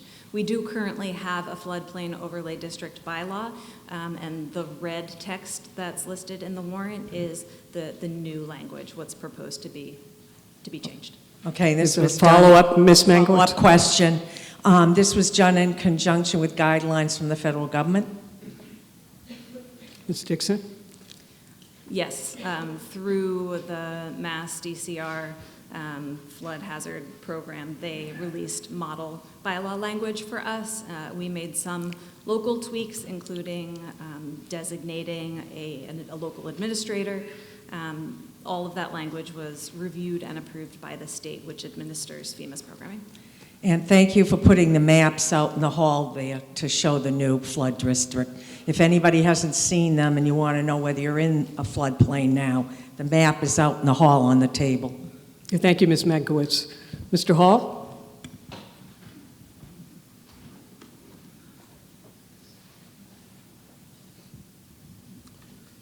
John Hall, District 6. This is a question for Ms. Dixon. You make extensive use of the FEMA maps. The current national administration has indicated that it disfavors maps, data, and other things that arise out of concerns with climate change. Flooding is about as pure an example of that as you can imagine. What I'm wondering is whether you've already got connections with counterparts, with private organizations, with state officials on an emerging sense of what would be done to provide necessary data if the current source disappears. Ms. Dixon? No, Can you answer, or is it rhetorical? No pressure. Yeah. All right, no pressure from Mr. Hall. Madam Okay. Moderator, that's a whopper of a question. So we do have a lot of regional coordination on flood mitigation. We work extensively with our regional partners on our flood planning and our hazard mitigation planning. As far as changes... Excuse me, Ms. Dixon. Max, can you turn up her mic a little bit? Thank you. Or, yeah, I know you're not, so you may have to push it down a little. I don't know personally of how any federal changes might impact this program. What we're operating on is the best information we have available to us at this time, but certainly we'll monitor for changes and work closely with our state contacts if our course of action needs to be altered. All right, thank you, Ms. Dixon. Mr. Knechi.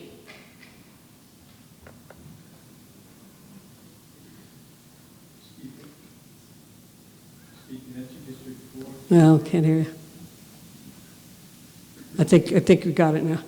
Is it on? Yeah. Okay, Steve Kenichi, District 4.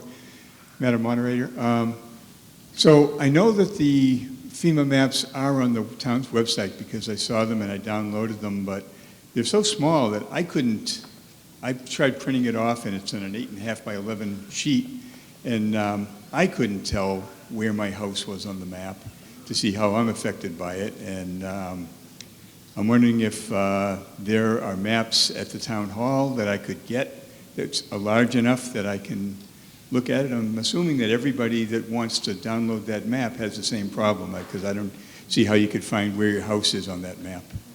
Ms. Dixon, do you want to take that? Mr. Konecki, I don't live that far from you, and I was actually able to zoom in on my house. So, but let's let Ms. Dixon talk about what's available at Town Hall and the help that she and her team can probably give you on that. Thank you, Madam Moderator. The maps have a lot of information on them, and they're definitely not print-friendly.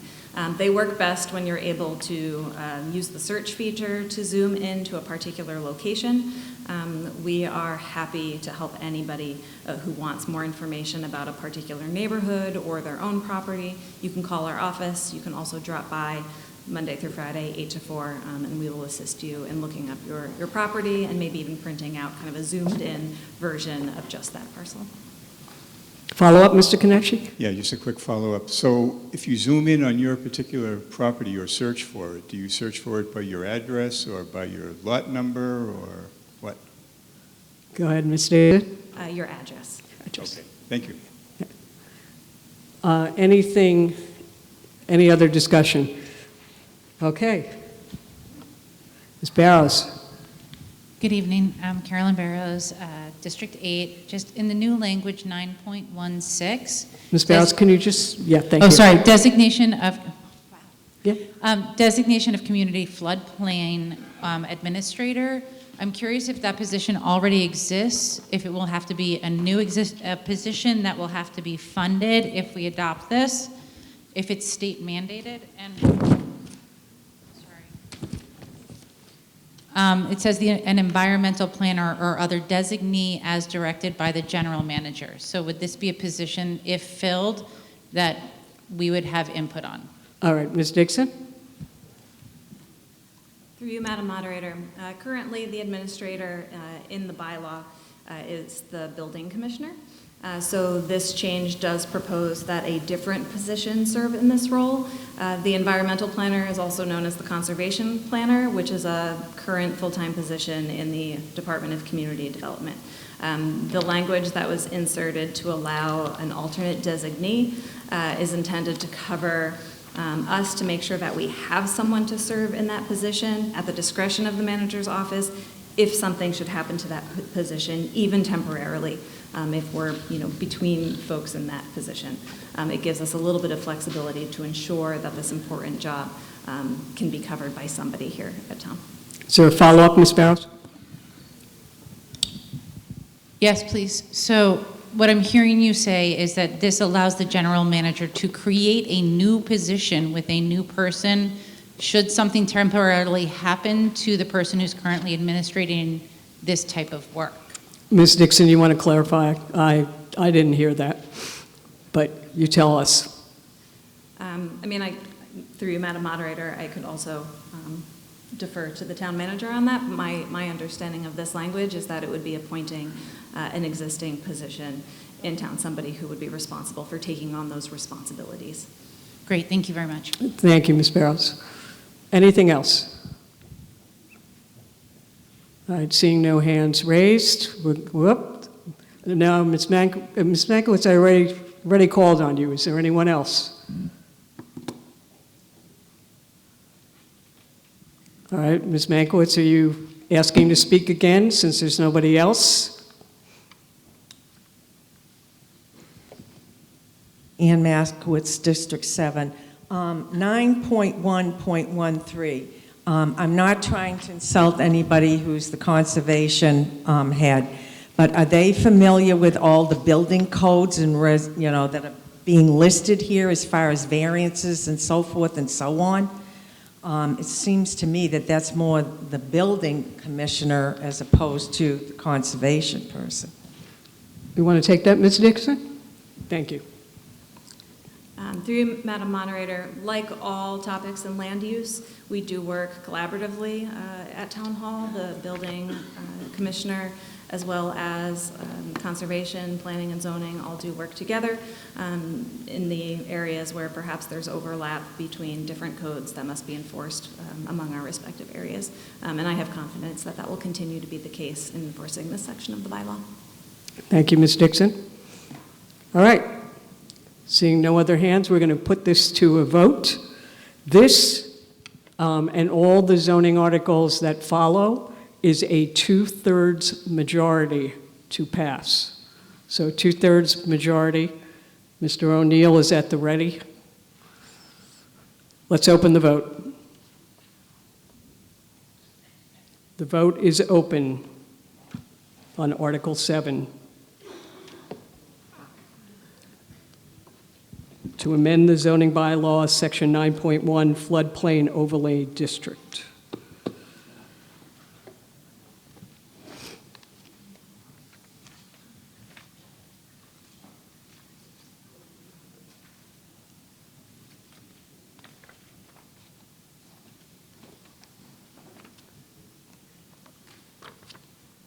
Ten seconds.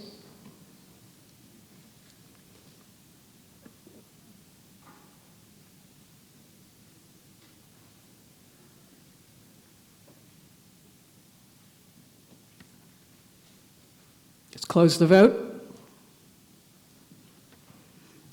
Motion passes 152 to 6 with 1 abstention. All right, that takes us to Article 8 and the Planning Board, Ms. Homewood with the motion. That the town approve Article 8 as printed in the warrant, lest the phrase or take any other action in the matter. And Mr. Sheehan, you're seconded. Thank you. And Ms. Homewood, the report of the Planning Board? The public hearing on Article 7 was held at the Norwood Senior Center, 275 Prospect Street, as well as remotely via Google Meet. Due notice was given in accordance with requirements of MGL Chapter 40A, Section 5, as well as Norwood Zoning Bylaw, Section 1.5.2. Notice was mailed to 4 abutting towns, the Commonwealth of Massachusetts Executive Office of Housing and Livable Communities, the Metropolitan Area Planning Council, and by publication in the Norwood Record on March 6th, 2025, and March 13th, 2025. The hearing was opened on March 24th, 2025, at which time testimony was received. The board deliberated, and the hearing was open to the public for comment. 1 resident spoke in favor of the article. 1 resident spoke in opposition to the article. The hearing was closed, and the board moved to vote. The board voted 4-1 to recommend approval of the article to town meeting. All right, thank you, Ms. Homewood. And Ms. Dixon, I think you have a presentation on this?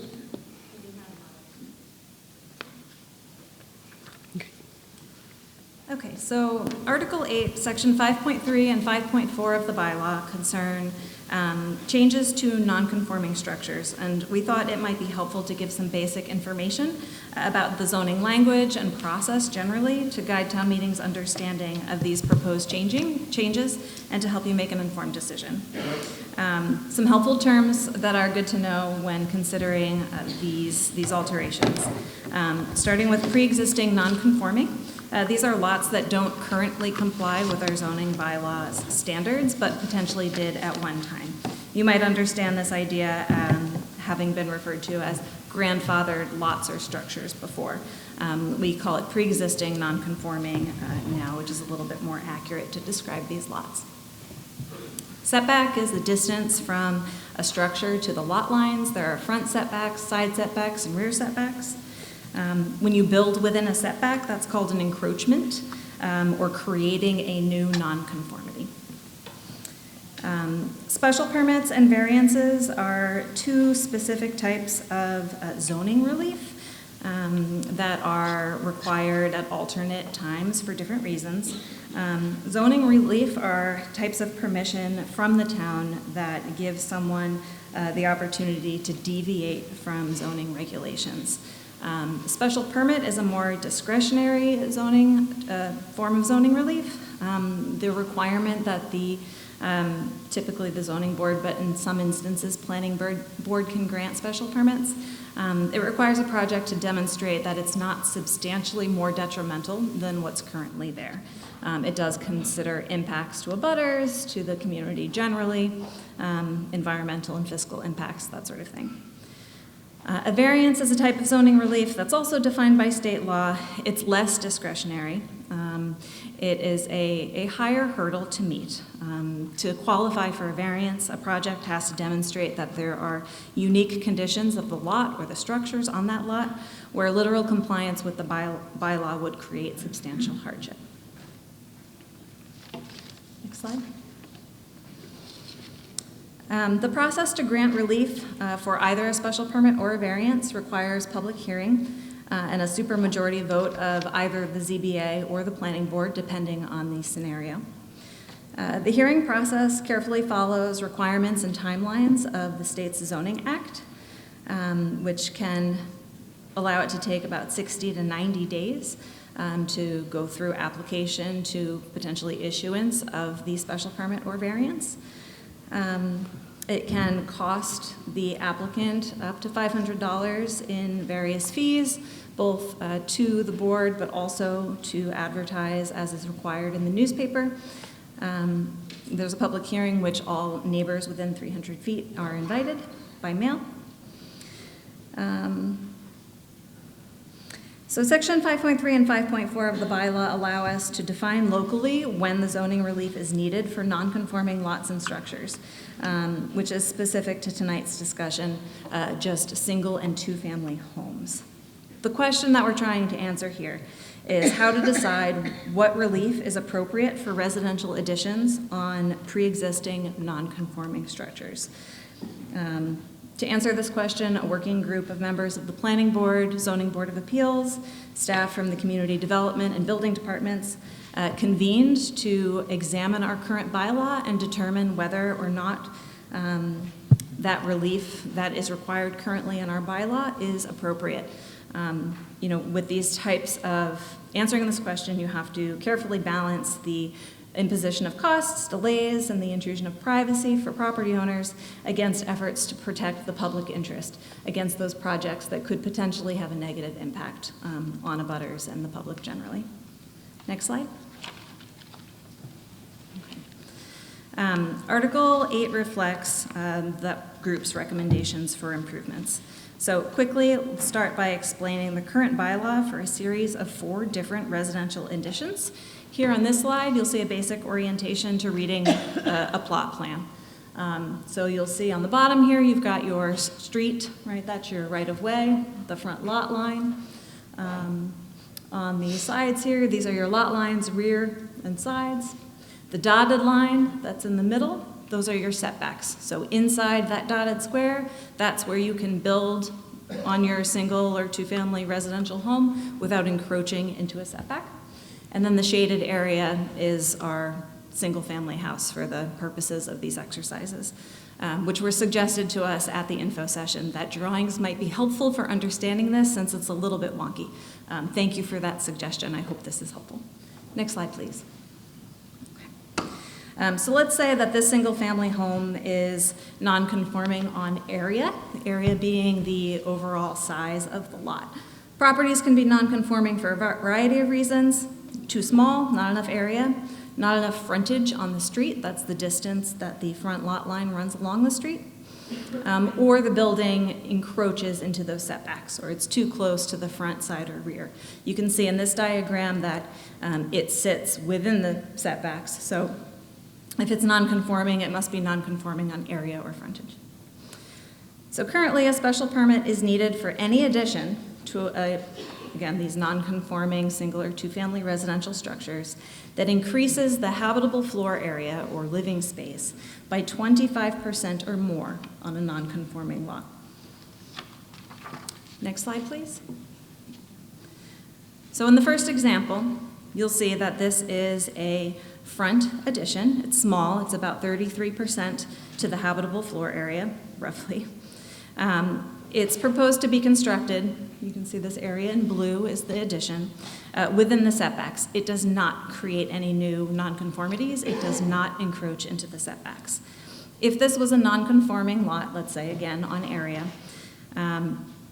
it would require a special permit from the Zoning Board of Appeals presently with the way the zoning is currently written. If this were a conforming lot and it met all of the standards on lot area and frontage, this would be by right. The homeowner, if they wanted to build this addition, could proceed directly to the building department for their building permits. Next slide, please. Example 2. This is a second-story addition. It's about 115% increase in habitable floor area. It does not change the building footprint, which is to say it doesn't change the area of the ground upon which it's located. It doesn't exceed the maximum allowable height. It doesn't create any new nonconformities. On a conforming lot, this would be by right, again, proceed directly to building permit, no special permit or hearing with the zoning board required. The current bylaw requires that this go before the Zoning Board of Appeals for a special permit because it exceeds that 25% increase in habitable floor area. Again, this is a second-story addition. Okay, next slide, please. Addition 3. So we're shifting over a little bit. This one is non-conforming because it has a non-conformity in the side setback. It's a different scenario. Next slide, please. So it's currently non-conforming in the side setback. It builds a second-story addition, which is about 35% increase in the habitable floor area. The addition is just on the front portion of the structure. Maybe it creates an overhang over the front door. It doesn't change the footprint. It does not exceed the maximum allowable height. It does continue an existing nonconformity. It does require a special permit under the current bylaw because it exceeds that 25% increase in habitable floor area.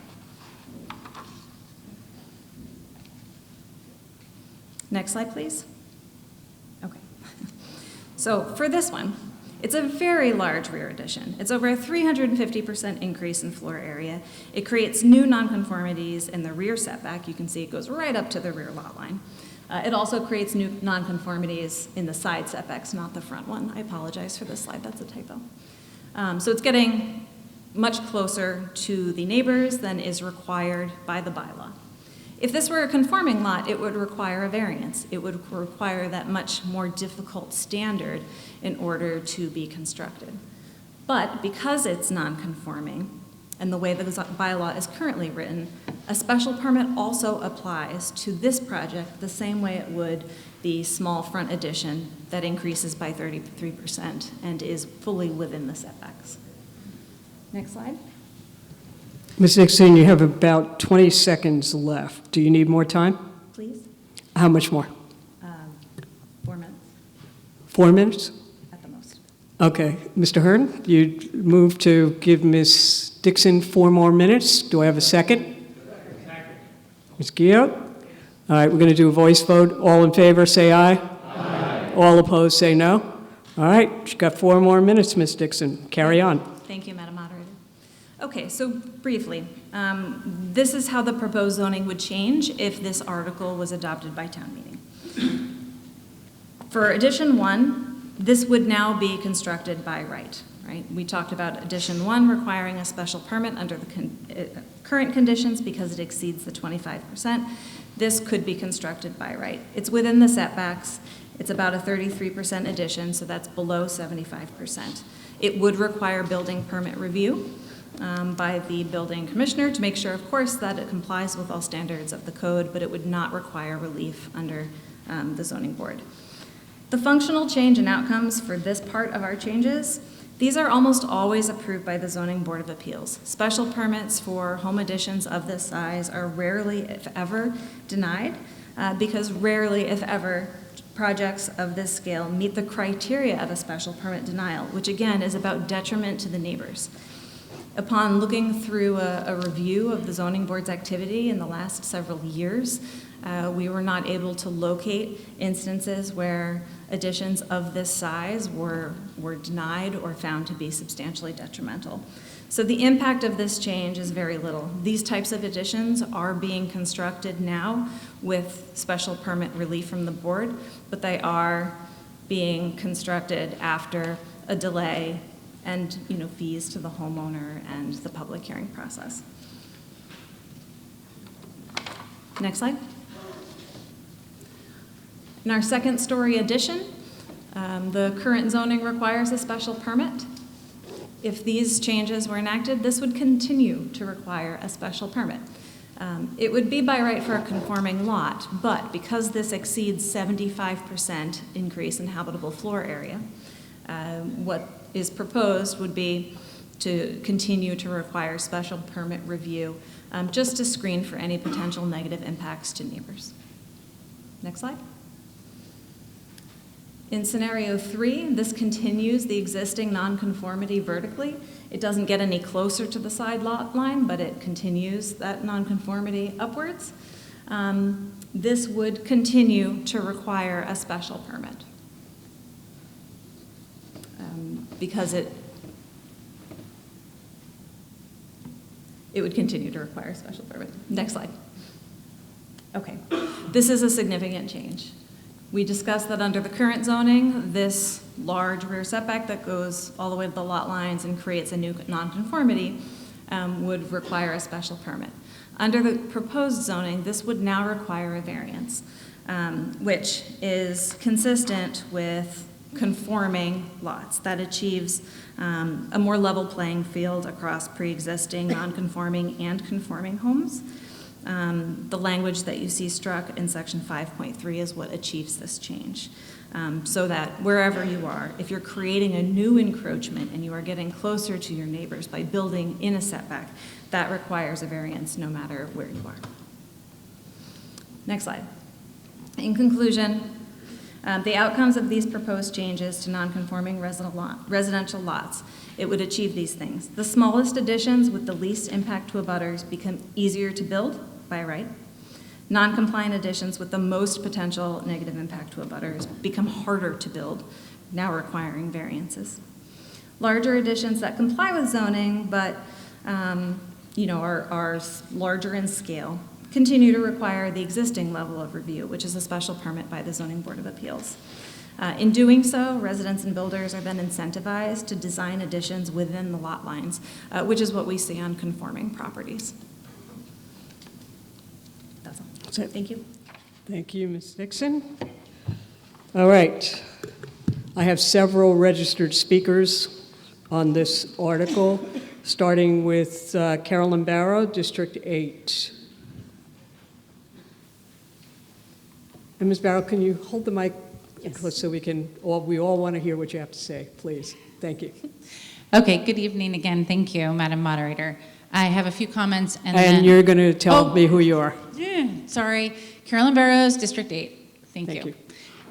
Good evening again, Madam Moderator. I have a few comments and then several questions. I would like to begin by stating that I am completely against changing the zoning bylaws to 25 to 75%.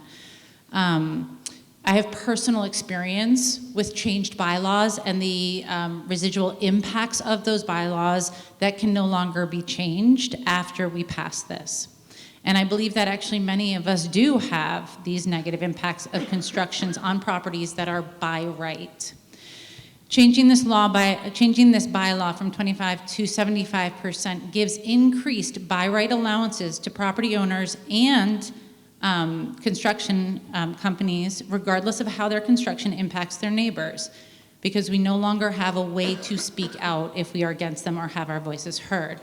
Many of us have shown up at planning board meetings, zoning board meetings, and even the select board meetings, as with the proposed construction on Washington Street, which is not a two-family house, I understand, only to hear that folks are allowed to do what they're going to do on their residential properties by right.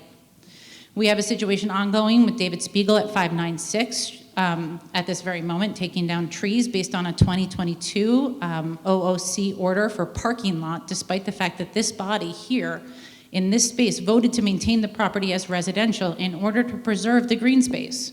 He's taking down that green space because he now has by right. Okay. Therefore, please, Ms. Barrows, yes, please confine to this article. This that is we're the by debating. right implications because it's residential now. So residential single or dual family houses have a by right impact that we don't always anticipate when we sit here thinking that we're doing the right thing. And that's why I mentioned that, because we thought we did the right thing. So therefore, I fervently encourage folks to consider the long-term impacts of increasing these by right allowances that would be granted by passing this amendment, and to consider the motivations for the folks that are going to be proponing for these. Madam Moderator, through you, my first question is that there are several businesses that exist by special permit on residential properties that I have attended meetings for where we are using the 5.3 and 5.4 bylaws, for example, the Gulf Station on Neponset Street. And I am wondering whether this increased allowance would impact their by rights ability to expand their site, because their expansion is 73%, which is less than 75%. Ms. Dixon? Madam Moderator, Section 5.4 only concerns changes to non-conforming single and two-family residential structures. So these changes would not apply to changes in commercially used structures, and that's an important distinction because it's not dependent on the zoning district where they're located. It's how the current property is being used. So this only applies to residential changes. Thank you, Ms. Dixon. Thank you. I'm curious, what happens to the submitted applications that are currently in front of the planning board or the zoning board now that people have the opportunity to speak about? Would they automatically move into that allowed because they're under 75%? Ms. Dixon? Madam Moderator, the state statute requires us to begin to enforce these permitting changes at the time of our advertising the public hearing for the zoning amendments. Currently, we only have one application that kind of got caught in that limbo land between posting the proposed zoning change and then finding out whether or not town meeting is actually going to make that zoning change. Out of respect to that household, the ZBA chose to continue that hearing until after town meeting so they would have a little bit more clarity and understanding about how those changes might impact that household. But as for any other applications that come in, it will follow the bylaw if it's approved by town meeting this evening. Follow up, Ms. Barrows. Follow up, please. What recourse would folks have to voice concerns if additions negatively impact their property but fall under the 75%? Ms. Dixon? Madam Moderator, presently, if it would be the same as conforming properties that build these same additions that do not require any zoning relief, they would be able to apply for a building permit. If the proposal met the building codes and all the other applicable zoning requirements as determined by the building commissioner, a building permit would be issued. As always, if somebody is aggrieved by those decisions, certainly they can appeal them to the Zoning Board of Appeals. That is rare, but it is an avenue of possibility for somebody who believes that a determination was made incorrectly. It's always there. Follow up, Ms. Barrows? Yes, please. Two more, I promise. So when you say it's rare based on the 25%, not the 75%, correct? Ms. Dixon? Madam Moderator, that's anecdotal, so I should have prefaced that. That's kind of my understanding. I think it's just rare across the board. The ZBA doesn't receive too many applications for appeals of determinations by the building commissioner. In general, when most people are constructing by right additions to their homes, that's what happens. They get the permit to do the addition on their single-family home, and the town isn't involved in that afterwards. And the last follow-up, please. All right, follow Thank up. you. Last one. Last one. So, Ms. Dixon, in your slides, you noted that most of, if not a majority of, the 33% additional increase in property spaces passes without substantial feedback from the zoning boards. And I'm very curious as to why we didn't stop at 33% if that is where most of them, if that's the benchmark for where most of them go through in passing, because it's 33 is not even close to 75%, and you did not mention how many of those went through. And it is not, as you indicated on your last slide, 75% is not the smallest addition that could go through. So I'm curious as to, has there been an investigation into having that number be lower than 75%? Ms. Dixon? Madam Moderator, so that 33% statistic refers to the number of single and two-family homes in Norwood that are pre-existing non-conforming.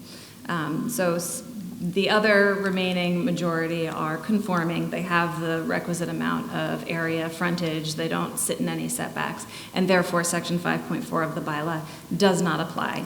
But 33% is a still substantial portion of property owners in Norwood to whom this would apply. So that's what that statistic refers to. As to finding the accurate, that appropriate percentage, is it 25%, is it 75%, is it 200%? In the opening slide, I spoke about how it's a careful balance, right? You're trying to protect the public interest. You can't send everything to the ZBA.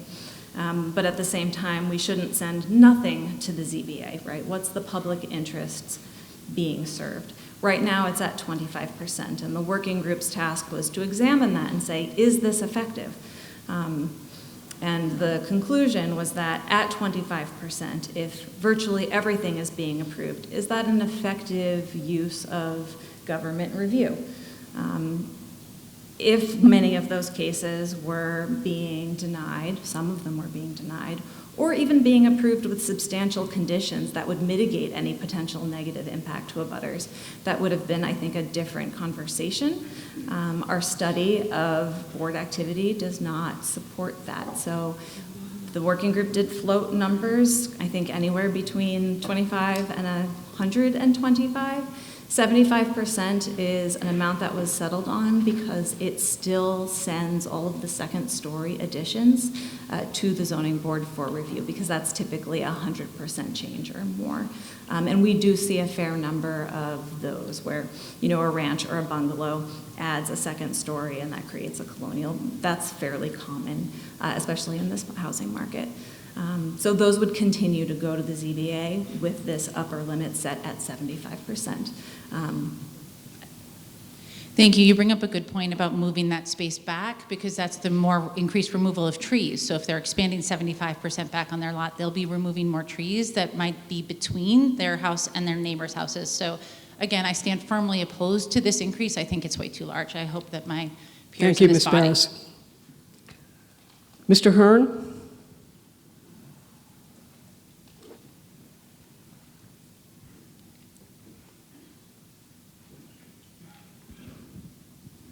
Madam Moderator, David Hearn, District 4. And you're speaking as a town meeting member, correct? Let me say, Madam Moderator, I am speaking as a town meeting member, not on behalf of anybody. Thank you. I do speak as somebody who has a fair degree of experience in this field. And I will also say that this is not a large part of my work. So I haven't got a financial stake in this, really. I'm more concerned on how our zoning bylaw works, how it affects our neighbors, how it affects our neighborhoods. When this was proposed, I was a little surprised that somebody would suggest that we should allow 75% increase in the floor area, the habitable floor area of non-conforming structures without any review by the zoning board. What that means is neighbors don't know about something going on until it's built or being built, and it's too late to object, really. Because the bylaw, if this is passed, wouldn't give them any way to object or any way to express their views.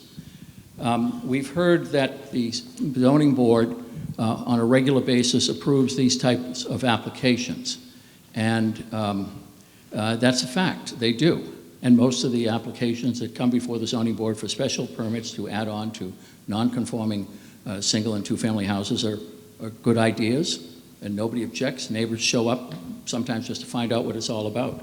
But I don't think that the fact that most of the permits are granted is a good enough reason to change the bylaw to take away from neighbors the right to get notice that somebody wants to do something to their non-conforming structure, or to let people come in and speak to that, whether they like it or not. I think that is a solution searching for a problem. I don't think it's really a problem. People say, well, there's a cost involved.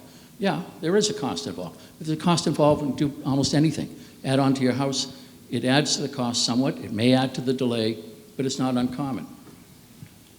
I built an addition on our house, we built an addition back in the mid-'80s, and under the present rules, we would have had to get a special permit. No big deal, but at that time, actually, the law didn't require it. The house is non-conforming, but the addition was completely conforming. Under this, if you've got a non-conforming structure, I think as the law applies and as the case law is applied, it's a good thing that neighbors get to look at what's going forward. I'm concerned with a couple of aspects of this proposed change.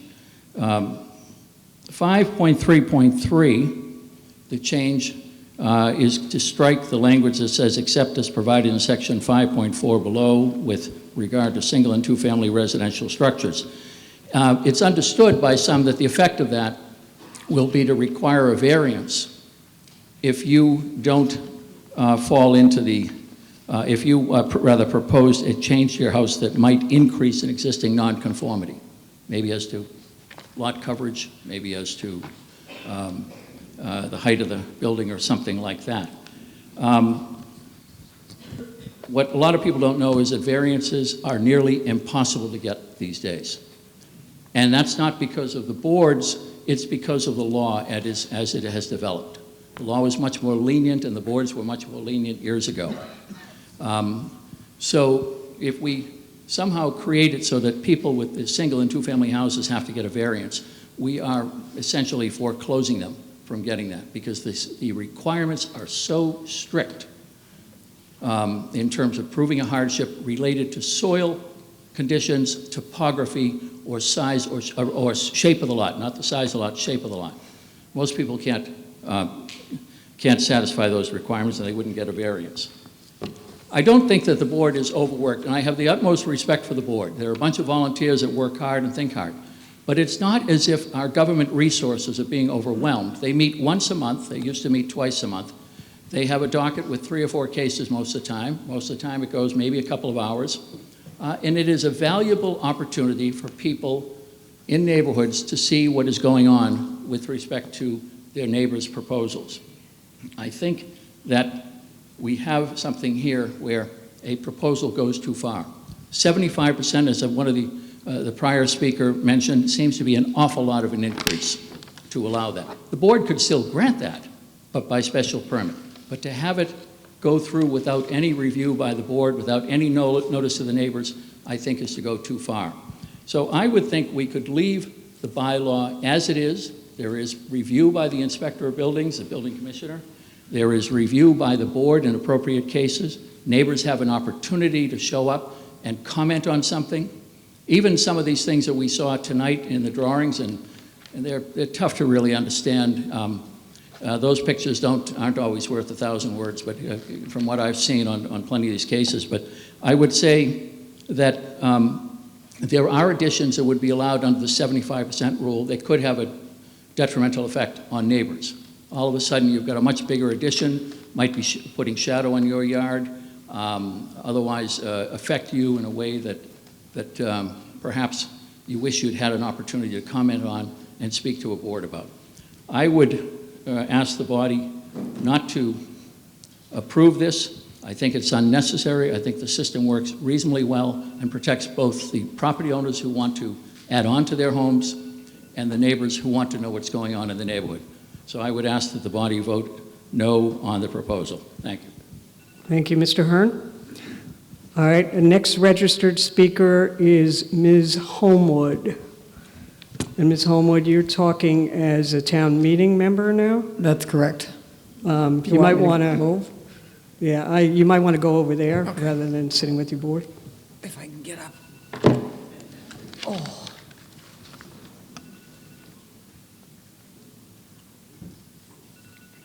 Give you an opportunity to stretch. Debbie Homewood, District 3. I appreciate all the work that the planning director did on this. She gives valid points. I won't reiterate everything Mr. Hearn said, but I am opposed to this for exactly the same reasons that Mr. Hearn specified.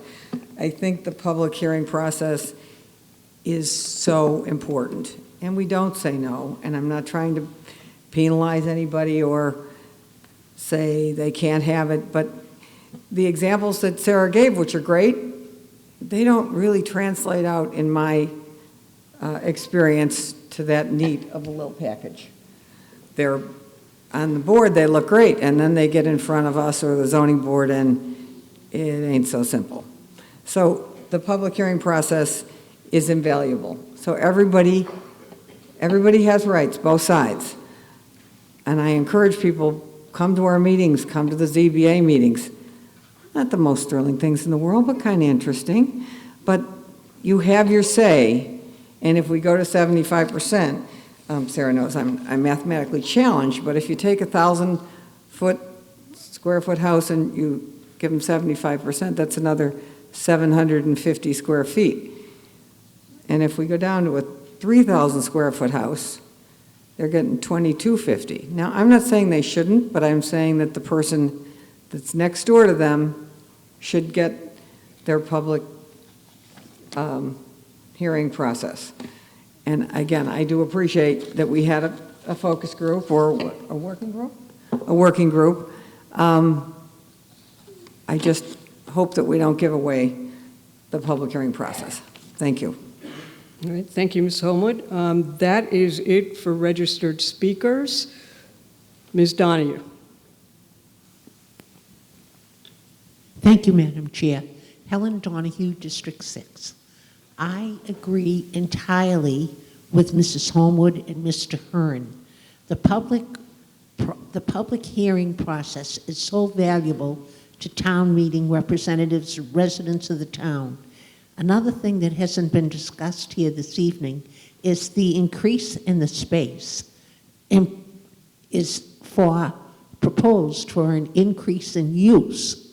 And then we've had cases in the past where additional space was added, even in a business district, under the guise that it was a storage use, and like 3 families are living in it now. I know that sounds extreme, but why do we want to take away our rights? It's not a good idea. Thank you. Thank you, Ms. Donahue. Anything else? Ms. Escow.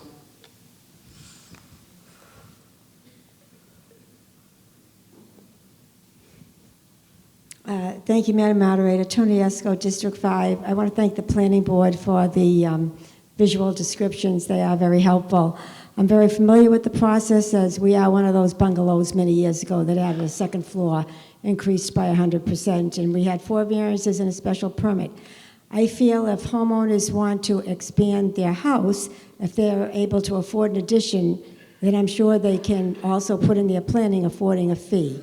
I too am concerned about taking a giant leap from 25 to 75%. In particular, when you go horizontally rather than vertically, we're talking about taking away a lot more open space and putting a lot more impervious surface in place. And then that kind of build out can maybe affect the water effect on a neighbor's house. So, I think we talk about dignity, and I do think that the neighbors deserve the dignity of knowing what's going on in their neighborhood and knowing how it might potentially affect them. So as much as I appreciate all the work, I too feel we have a system that's not broken, that doesn't need fixing, and I would keep it at 25%, and I think it's working too. Thank you, Ms. Escow. Yes, ma'am, right back there.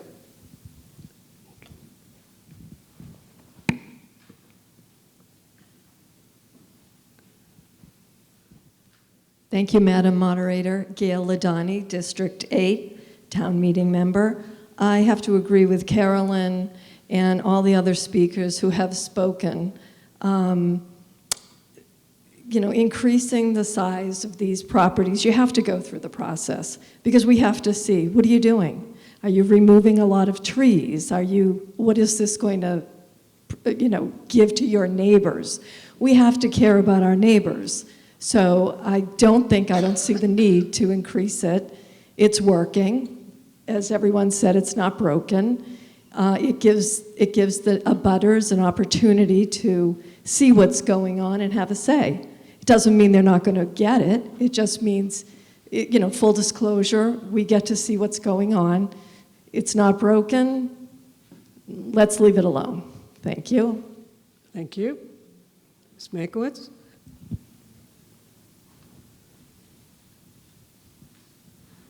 Ann Makowitz, District 7, move the question.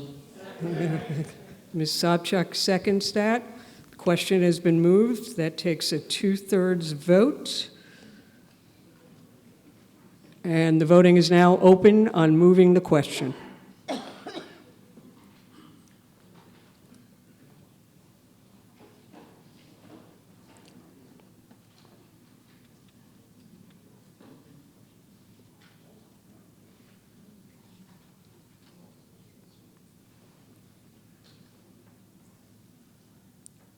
Ten seconds.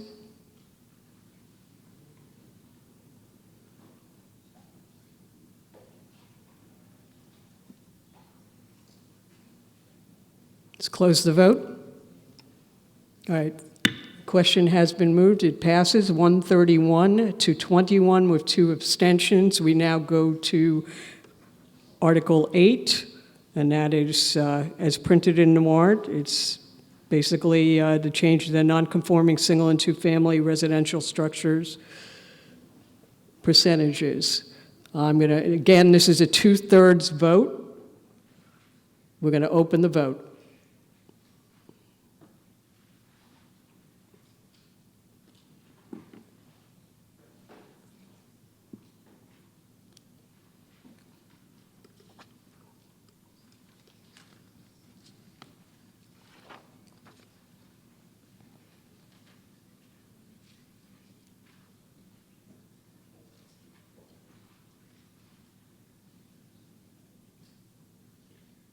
Ten seconds.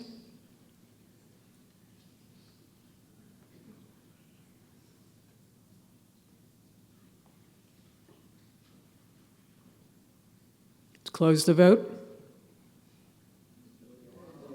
Motion fails. 48 to 107 with 2 abstentions.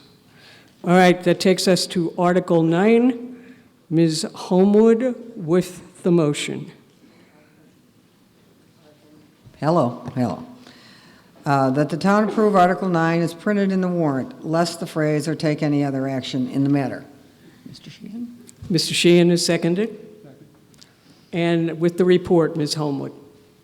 The public hearing on Article 7 was held at the Norwood Senior Center, 275 Prospect Street, as well as remotely via Google Meet. Due notice was given in accordance with the requirements of MGL Chapter 40A, Section 5, as well as Norwood zoning bylaws, Section 1.5.2.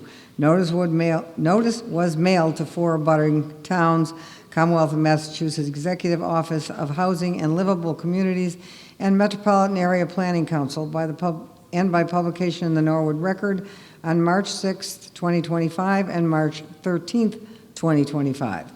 The hearing was open on March 24th, at which time testimony was received.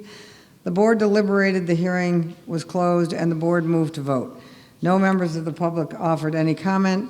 The board voted 5-0 to recommend approval of the articles at town meeting. All right, thank you, Ms. Homewood. And Ms. Dixon, I think you have a few words on this. Thank you, Madam Moderator. In March 2024, town meeting approved a new MBTA Communities Multifamily Overlay District. At the same town meeting, it also created some new use categories for personal and commercial kennels. Since it's challenging to write those speculatively on whether or not another would be approved, what you have is a new row and a new column and a blank space where they meet. So what this article does is seek to fill that blank space now that we know that both of those uses in the new district have been approved by a town meeting and also by the Attorney General. So this is proposing that no personal or commercial kennels would be allowed at housing communities that would be developed through that new MBTA Communities Overlay District. And we're really, I don't see Mr. Hofcroft here. This was, for folks will remember that Mr. Hofcroft brought this up when we did adopt the MBTA, the MCMOD, and we had that blank space. So this is somewhat administrative. Would that be fair to say, Ms. Dixon? Yes or no? I don't want to misstate it. Yeah, no, Madam Moderator, Yeah. respectfully, I would say that this does create a use restriction, so it's not necessarily administrative. It does say definitively that if you reside in a housing community developed under this overlay district, this is a use you could not permit. It's a small change, by virtue of work required to create it. It's just putting an N in the use table, but it does have some impact on uses. Thank you for that. All right. Any questions, any discussion on the article, the motion? Ms. Esco.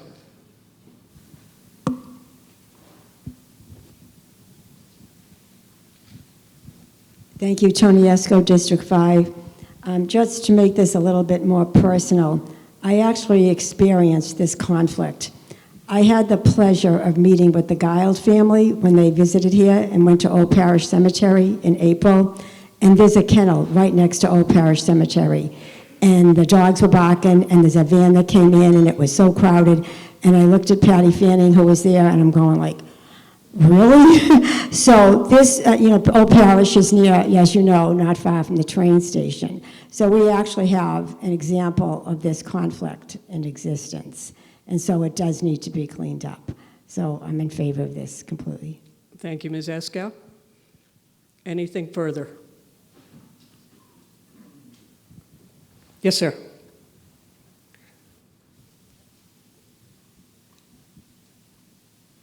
Madam Moderator, Douglas Cohen, District 3. Just for reference, what is considered a kennel? I'm sorry? What is a kennel considered? I mean, what's the definition of a kennel? Ms. Dixon?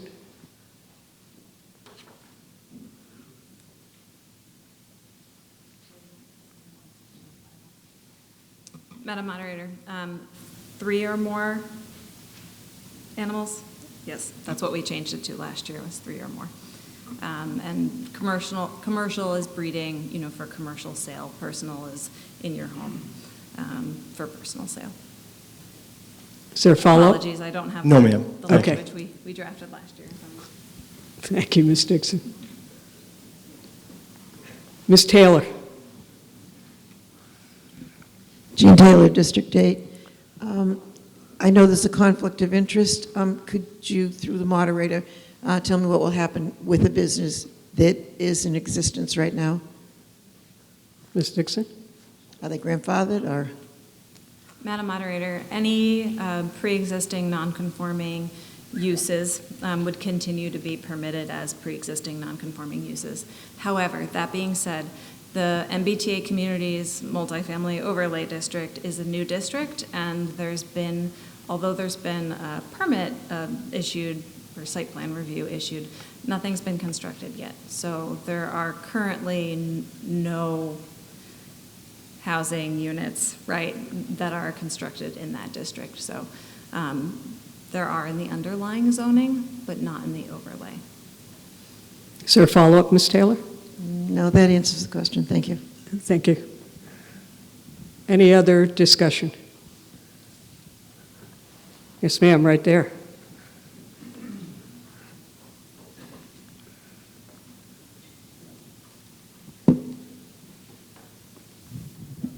Donna Montgomery, District 6. Can you, yeah, so we can hear. Yeah, go ahead. You just Donna Montgomery, District 6.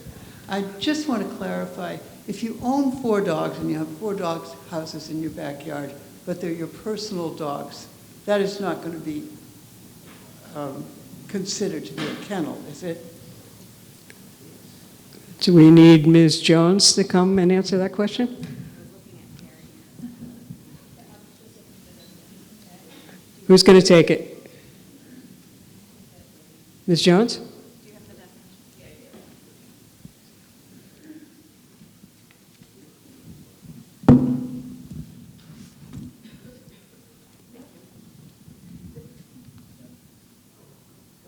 And you're going to identify yourself so we know who's speaking, right? Absolutely. Thank you Thank for you. the reminder. My name is Ilex Jones. Please refer to me with they, them pronouns when you use pronouns for me.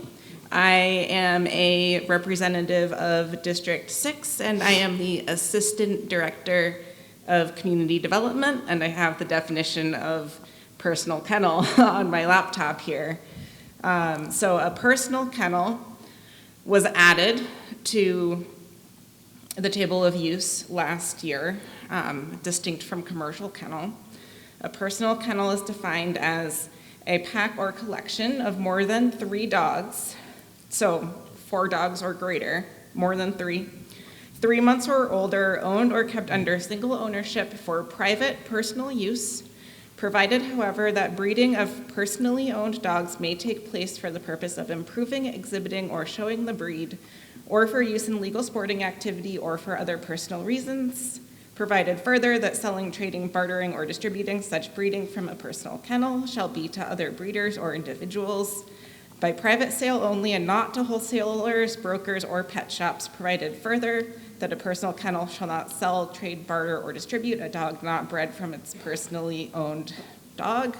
And provided further that dogs temporarily housed at a personal kennel in conjunction with an animal shelter or rescue registered with the department may be sold, traded, bartered, or distributed if the transfer is not for profit.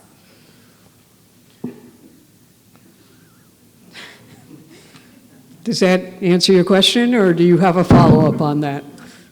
So does that mean that this is, the personal kennel is under this, this ruling here, this Article 9? Is it personal kennel or is it a commercial kennel? Oh, all right, the first line says personal kennel. Okay. Yeah, okay, you're good? Thank you. So if you're living in a multifamily development, such as an apartment complex or condominium building that is built under the rules of the overlay of the MBTA multifamily overlay district, you would not be allowed to have 4 or more dogs in that multifamily living situation. All right. Provided, I think there's some exceptions. Yeah. All right. Anything further? All right, I'm not seeing any hands, so we're going to put this to a vote. Again, this is a 2/3 majority to pass. And this is to approve Article 9. Open the vote.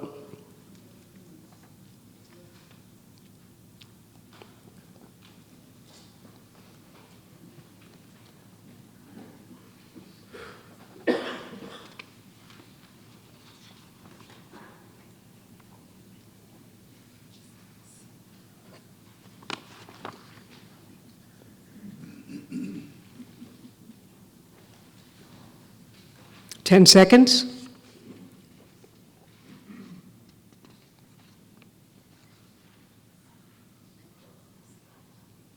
Let's close the vote. All right, that looks like a 2/3 to me. 134 to 17 with 1 abstention. Motion carries. That takes us to Article 10. Ms. Homewood with the motion. That the town of Norwood approve Article 9 as printed in the warrant, less the phrase "or take any other action in the matter." Mr. Sheehan, you're seconding. Thank you. Ms. Homewood, the public- report of the planning board? The public hearing on this article was held at Norwood Senior Center on Prospect Street, as well as remotely via Google Meet. Due notice was given in accordance with the requirements of MGL Chapter 40A, Section 5, as well as Norwood zoning bylaw, Section 1.5.2. Excuse me. Notice was mailed to 4 abutting towns, Commonwealth of Massachusetts Executive Office of Housing and Livable Communities, the Metro Area Planning Council, and the publication in the Norwood Record on March 13th, 2025, and March 20th, 2025. The hearing was opened on April 14th, at which time testimony was received, the board deliberated, and the hearing was open to the public for comment. 2 attorneys spoke in opposition to the article on behalf of 7 commercial landowners, collectively. 1 business owner spoke in opposition to the article. Hearing no further comment, the hearing was closed and the board moved to vote. The board voted 5-0 to recommend approval of the article to town meeting. All right, thank you, Ms. Homewood. Ms. Dixon, do you have explanation on this? I do. Thank you, Madam Moderator. In 2021, town meeting approved a new Boston Providence Highway zoning district and 2 mixed-use overlay districts. One called the Northern Gateway around the intersection of Everett and University Ave on the northern side of town, and then also around the Vanderbilt complex on the southern side of town. At that time, Planning Board and its consultants, both a consultant that was hired to do a traffic impact study and also consultants that were hired to help us put together the zoning parameters, presented to town meeting that multifamily housing, so developments with 3 or more units of housing, non-specific to rental or ownership, just 3 or more units of housing in one structure, would only be permitted in those mixed-use overlay districts, not along all of Route 1. There was a lot of discussion and debate, both between the planning board and then also on the floor at this body, on where those mixed-use overlay districts would be, in large part to response of concerns about the impacts of multifamily development and where it could be placed along the Route 1 corridor where it would not create negative impacts to the town. The wording of the current bylaw language in footnote 13, which applies to multifamily and mixed-use overlay or mixed-use development, we've since come to realize is not as explicit as it should be to achieve that original intent, and that it can be interpreted differently than it was intended at that time.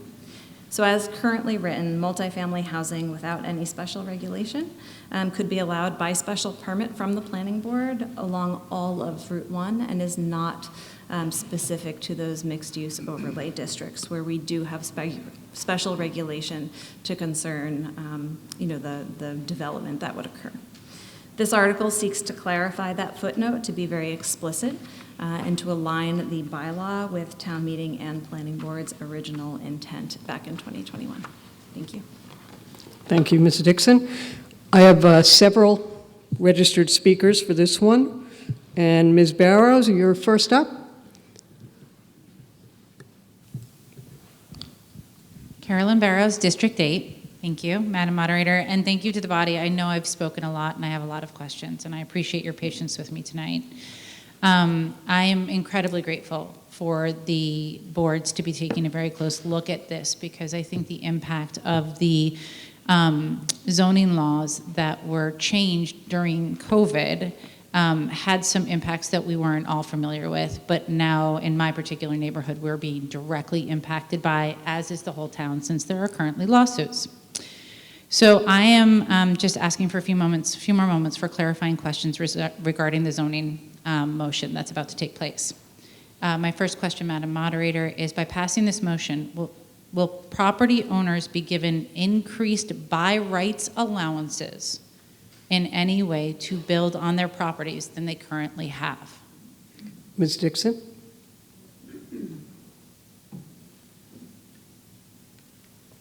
Madam Moderator, the impact of this change would be that property owners along Route 1 who are not in the mixed-use overlay districts at the Northern Gateway or Vanderbilt districts would not be able to pursue multifamily housing as an allowable use. Thank you. Follow-up? Yes, please. Considering again, and thank you for your patience, the specific circumstances of my neighborhood, I am curious if there has been anyone on any of the boards present, or town manager, planner, or engineer, or town council that have discussed development of any kind on the affected properties that would benefit an owner of the property, possibly at the expense of a neighborhood, in a way that should be disclosed for the integrity of the town to this body before voting on this motion. Ms. Dixon, do you want someone else to take that, or are you going to take that? Can you repeat the question? Yes, ma'am.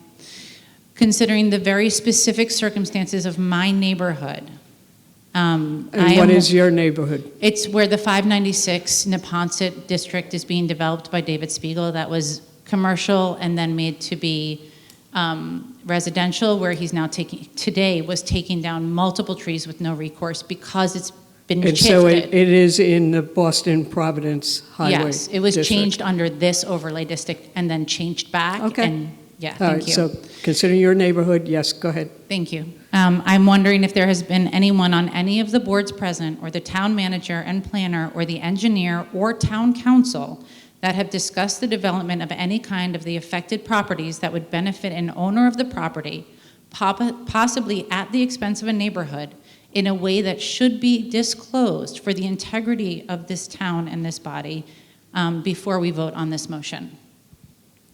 All right, Ms. Dixon, we're going to give you that one. Thank you, Madam Moderator.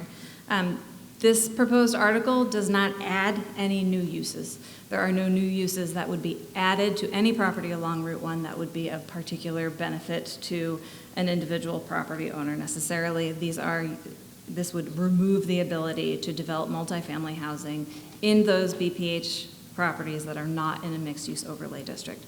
This article was properly noticed in accordance with the requirements of the Zoning Act in Chapter 40A, and also in Section 1.5.2, I believe, of our zoning bylaw, which requires additional notice that goes above and beyond the state's requirements, and that has all occurred in this article.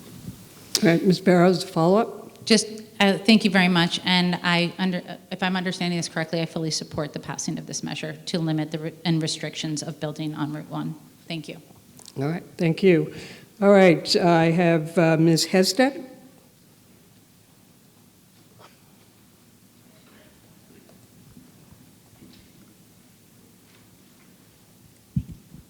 Elizabeth Hestes, District 7.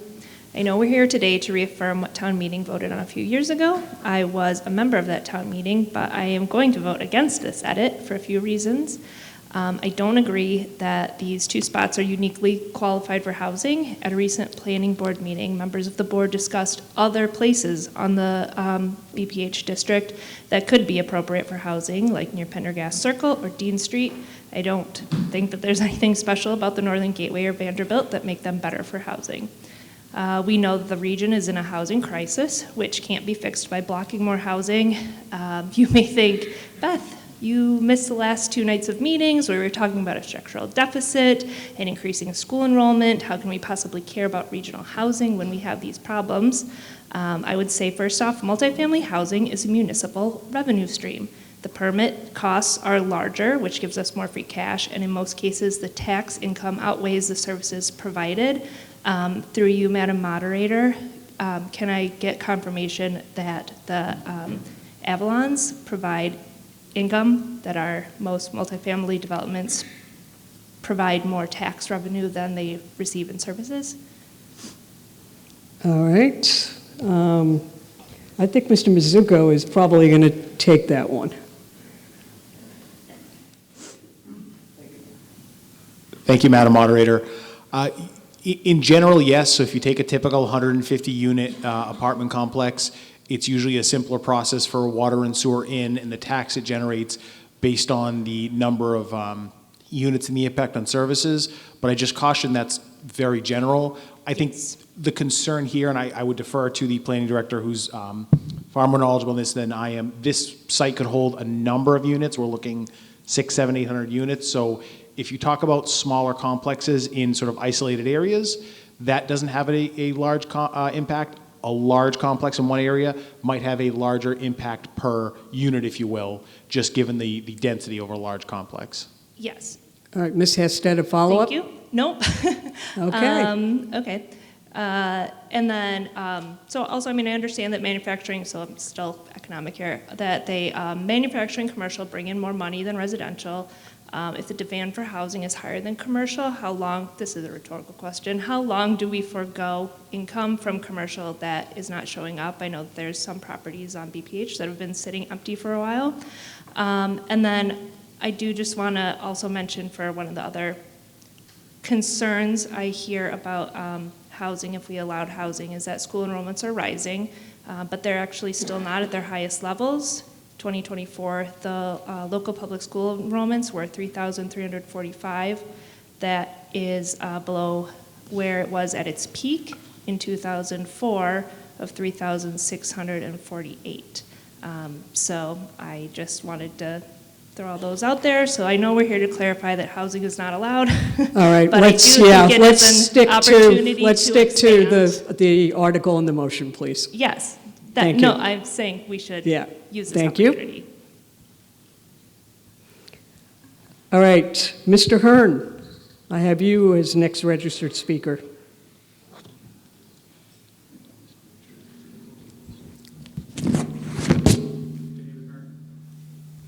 David Hearn, District 4. Madam Moderator, I'm speaking as a business owner and a longtime resident of this town.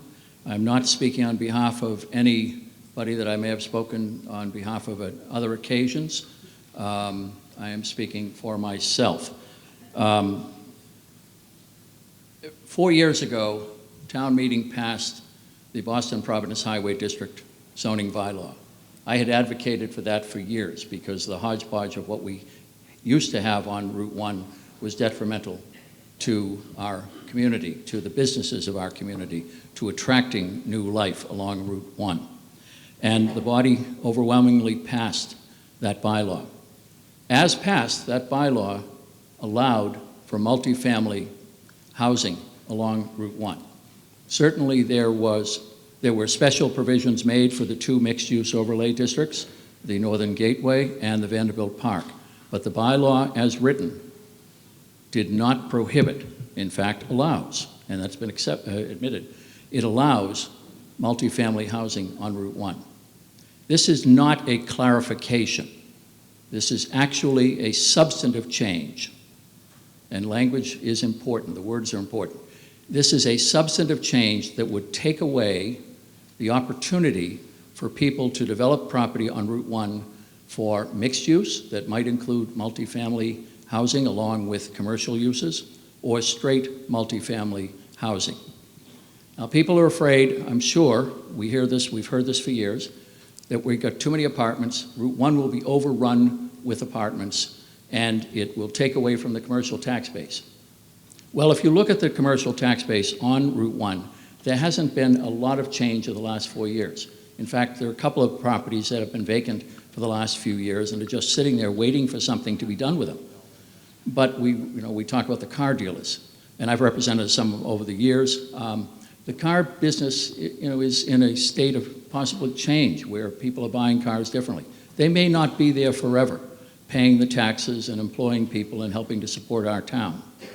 The fact that in the last 4 years since we passed the zoning change, there has not been a proposal to put multifamily housing on Route 1, I think is pretty good evidence that it's not going to be overrun with multifamily housing. There's the experience. It's not happening. It's not something you need to really be afraid of. What I am concerned about on this is that if we pass this, we tie our hands, and we tie the hands of the boards that make the decisions to grant special permits. Right now, you cannot construct multifamily housing anywhere, really, except within the MBTA district. You cannot construct multifamily housing without a special permit.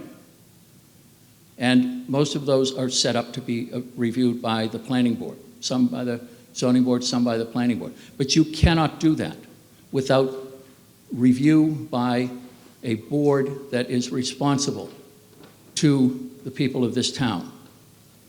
If we pass this, we take that away from the planning board, which has authority over Route 1. We tie their hands, and even if a good project comes along on a site that otherwise is underutilized or not utilized at all, they can't do anything. They cannot approve it. Ms. Hestad mentioned the housing crisis we have in Greater Boston. That's a fact. People don't want to admit it, but it's a fact. I think it's short-sighted if we make this substantive change and take away the possibility or the opportunity to approve projects, and it requires a lot of oversight, site plan approval, and special permit approval. They're pretty strict regimens that people have to go through. I think we make a mistake if we amend this footnote, which may or may not actually do what people think it's going to do, but if we do that and then tie the hands of our planning board so that they can't approve a project along the way that might be a good idea, that might help the town. So short term, I don't think it's good. Long term, it's definitely not good. To say, well, we seek to clarify the footnote. No, this seeks to take away rights that we voted for. Maybe people didn't understand it quite that way, but that was the language of the bylaw that was passed 4 years ago. Thank you. Thank you, Mr. Hearn. All right, Ms. Dixon, do you want to respond at all, or?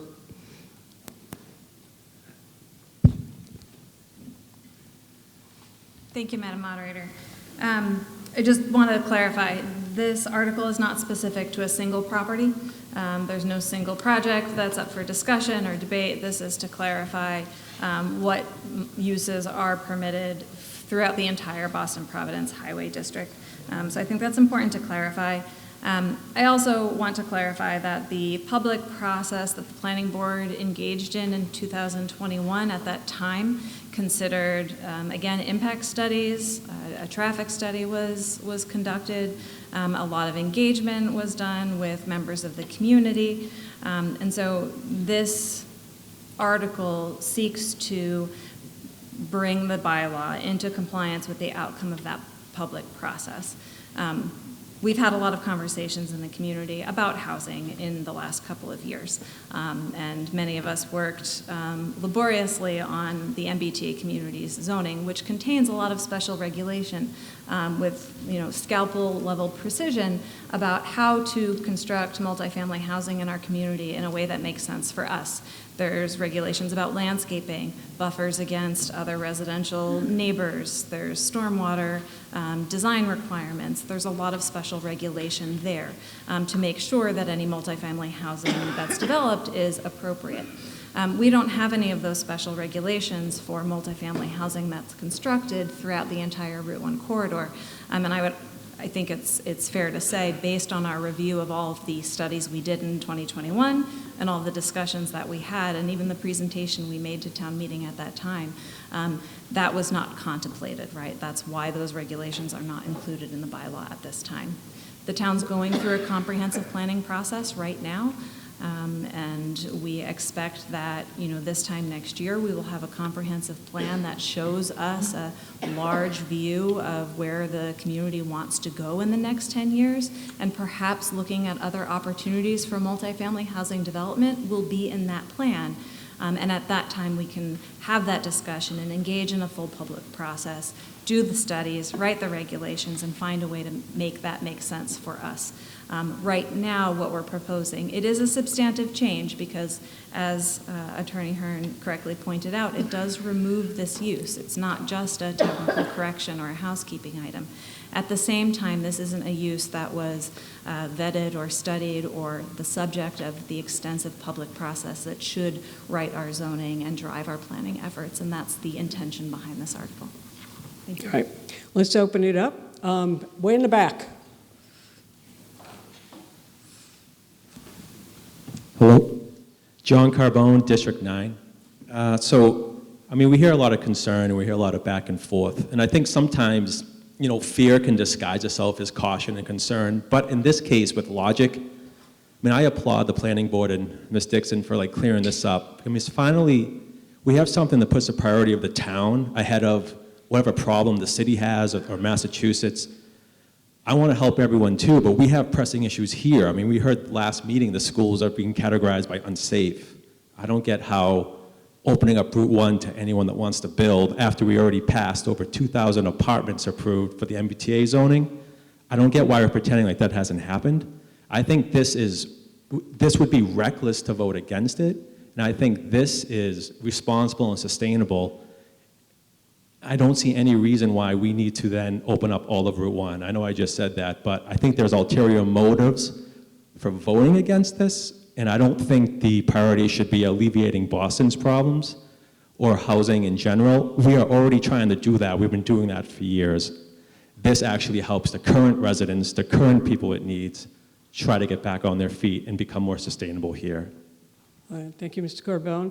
Ms. Pachakowski, and hey, please, let's give Mr. Pachakowski a mic, or will it reach? Yeah. Ernie Pachakowski, member of the Norwood Planning Board. And you're going to give your address, too, right? Yeah. Neponset Street, Norwood. I was chairman of the planning board at the time when we did the Boston Providence Highway, and I'm going to go to a word, and the word is intent. It was never the intent of the planning board, and I believe it was never the intent of town meeting at that time to allow multifamily housing all up and down Route 1. Now, I know for a fact it is a substantial change because it affects every parcel on Route 1, almost every parcel. But at that time, we went through the planning board and through public comments. We had public hearings. We had open dialogue for, we spent an entire town meeting just on the Boston Providence Highway. We went through tremendous amount of meetings. We knew that we should have some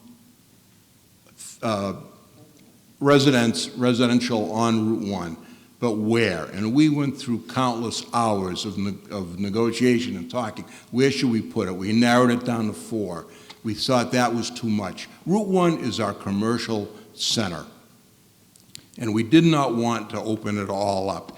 And literally, we came in on a Saturday. I think Town Manager Mizuko remembers. We all came in on a Saturday and worked all day through this and came up with this bylaw. And the intent of the planning board, and Sarah went back through all the emails of the former planner and the consultant, and never was it an intent of the planning board. And we believe town meeting, because we had a lot of discussion about residential and where it should go at that town meeting, would be to open it up. If we wanted to open it up to all of Route 1, we wouldn't have had all those meetings. We wouldn't have had all those hours of discussion. We would have just said, okay, open it all up to open the whole thing up, and we would have just been done, but we didn't. And painstakingly, we decided on those 2 as town meeting agreed. And I believe, again, that the intent of town meeting back in 2021, whatever the year was, years go by fast now, was never to allow Route 1 to be opened up to residents. It's our commercial base, and we wanted to keep it that way. And I just wanted to, to say that it was, you can change it now. You have the opportunity to change it back if you want. But back then, the intent was never to open it up, and I believe town meeting felt the same way at that time. Thank you, Mr. Pachakowski. Yes, sir.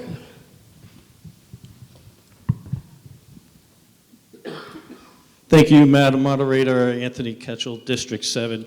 Last time I checked for demographics of the state or Commonwealth of Massachusetts, Norwood was ranked 33rd out of the 351 cities and towns in population density. That puts us in the top 9%. Where does it end? To open up Route 1 would be absolute insanity to more residential properties. I've done my own little traffic study, if you will. It takes me 24 minutes to get down from my house, down Dean Street, down Route 1 to get onto 95 on-ramp. If that's how it is right now, I can only imagine what it would be like if we opened up the entire Route 1 to residential properties. Thank you. Thank you. Mr. Shaughnessy? Thank you, Madam Moderator. Kevin Shaughnessy, District 6, move the question. Oh. All right, Ms. Taylor seconded. The question has been moved. Again, 2/3 vote to move the question. Let's get the voting up. Okay, voting is now open.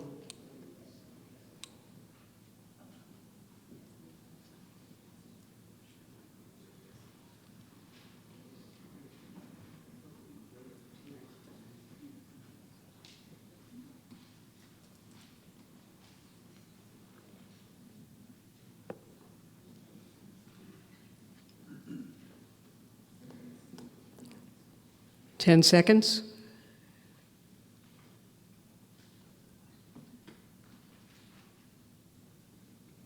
Close the vote.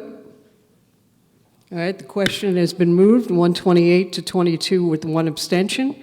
That takes us back to the main motion, Article 10. And that is that the town approve Article 10 is printed in the warrant, less the phrase, or take any other action in this matter. And this is the Boston Providence Highway Zone.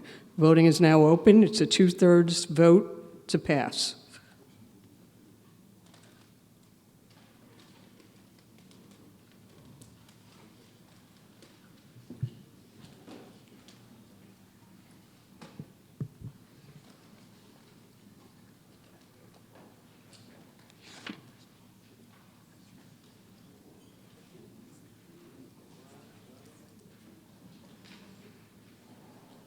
Ten seconds.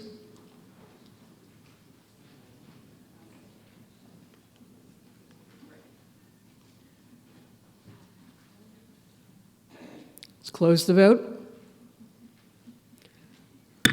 Motion passes 123 to 27 with 3 abstentions. Okay, before I entertain a motion to dissolve special town meeting, hold a second, Mr. Connolly. I want to thank everyone who worked tirelessly to make these 3 town meetings happen. First of all, the General Manager's Office, Tony, Mike, John, Lisa, Sean from the IT department, Sarah and the Community Development and Planning Department, Board of Selectmen, School Department and School Committee, the FinCom, Finance Department, Jeff and team, the fabulous custodians from Building and Grounds, Team Town Clerk, Mary Lou, Tricia, I always do that, Marcy and Emily, and Norwood Community Media. So thank you most of all to town meeting members for really making this a special town meeting and for your willingness to serve. So with that, Mr. Connolly. And Mr. McFarland has a second. All in favor, say aye. Aye. All opposed, say no. Thank you, everybody.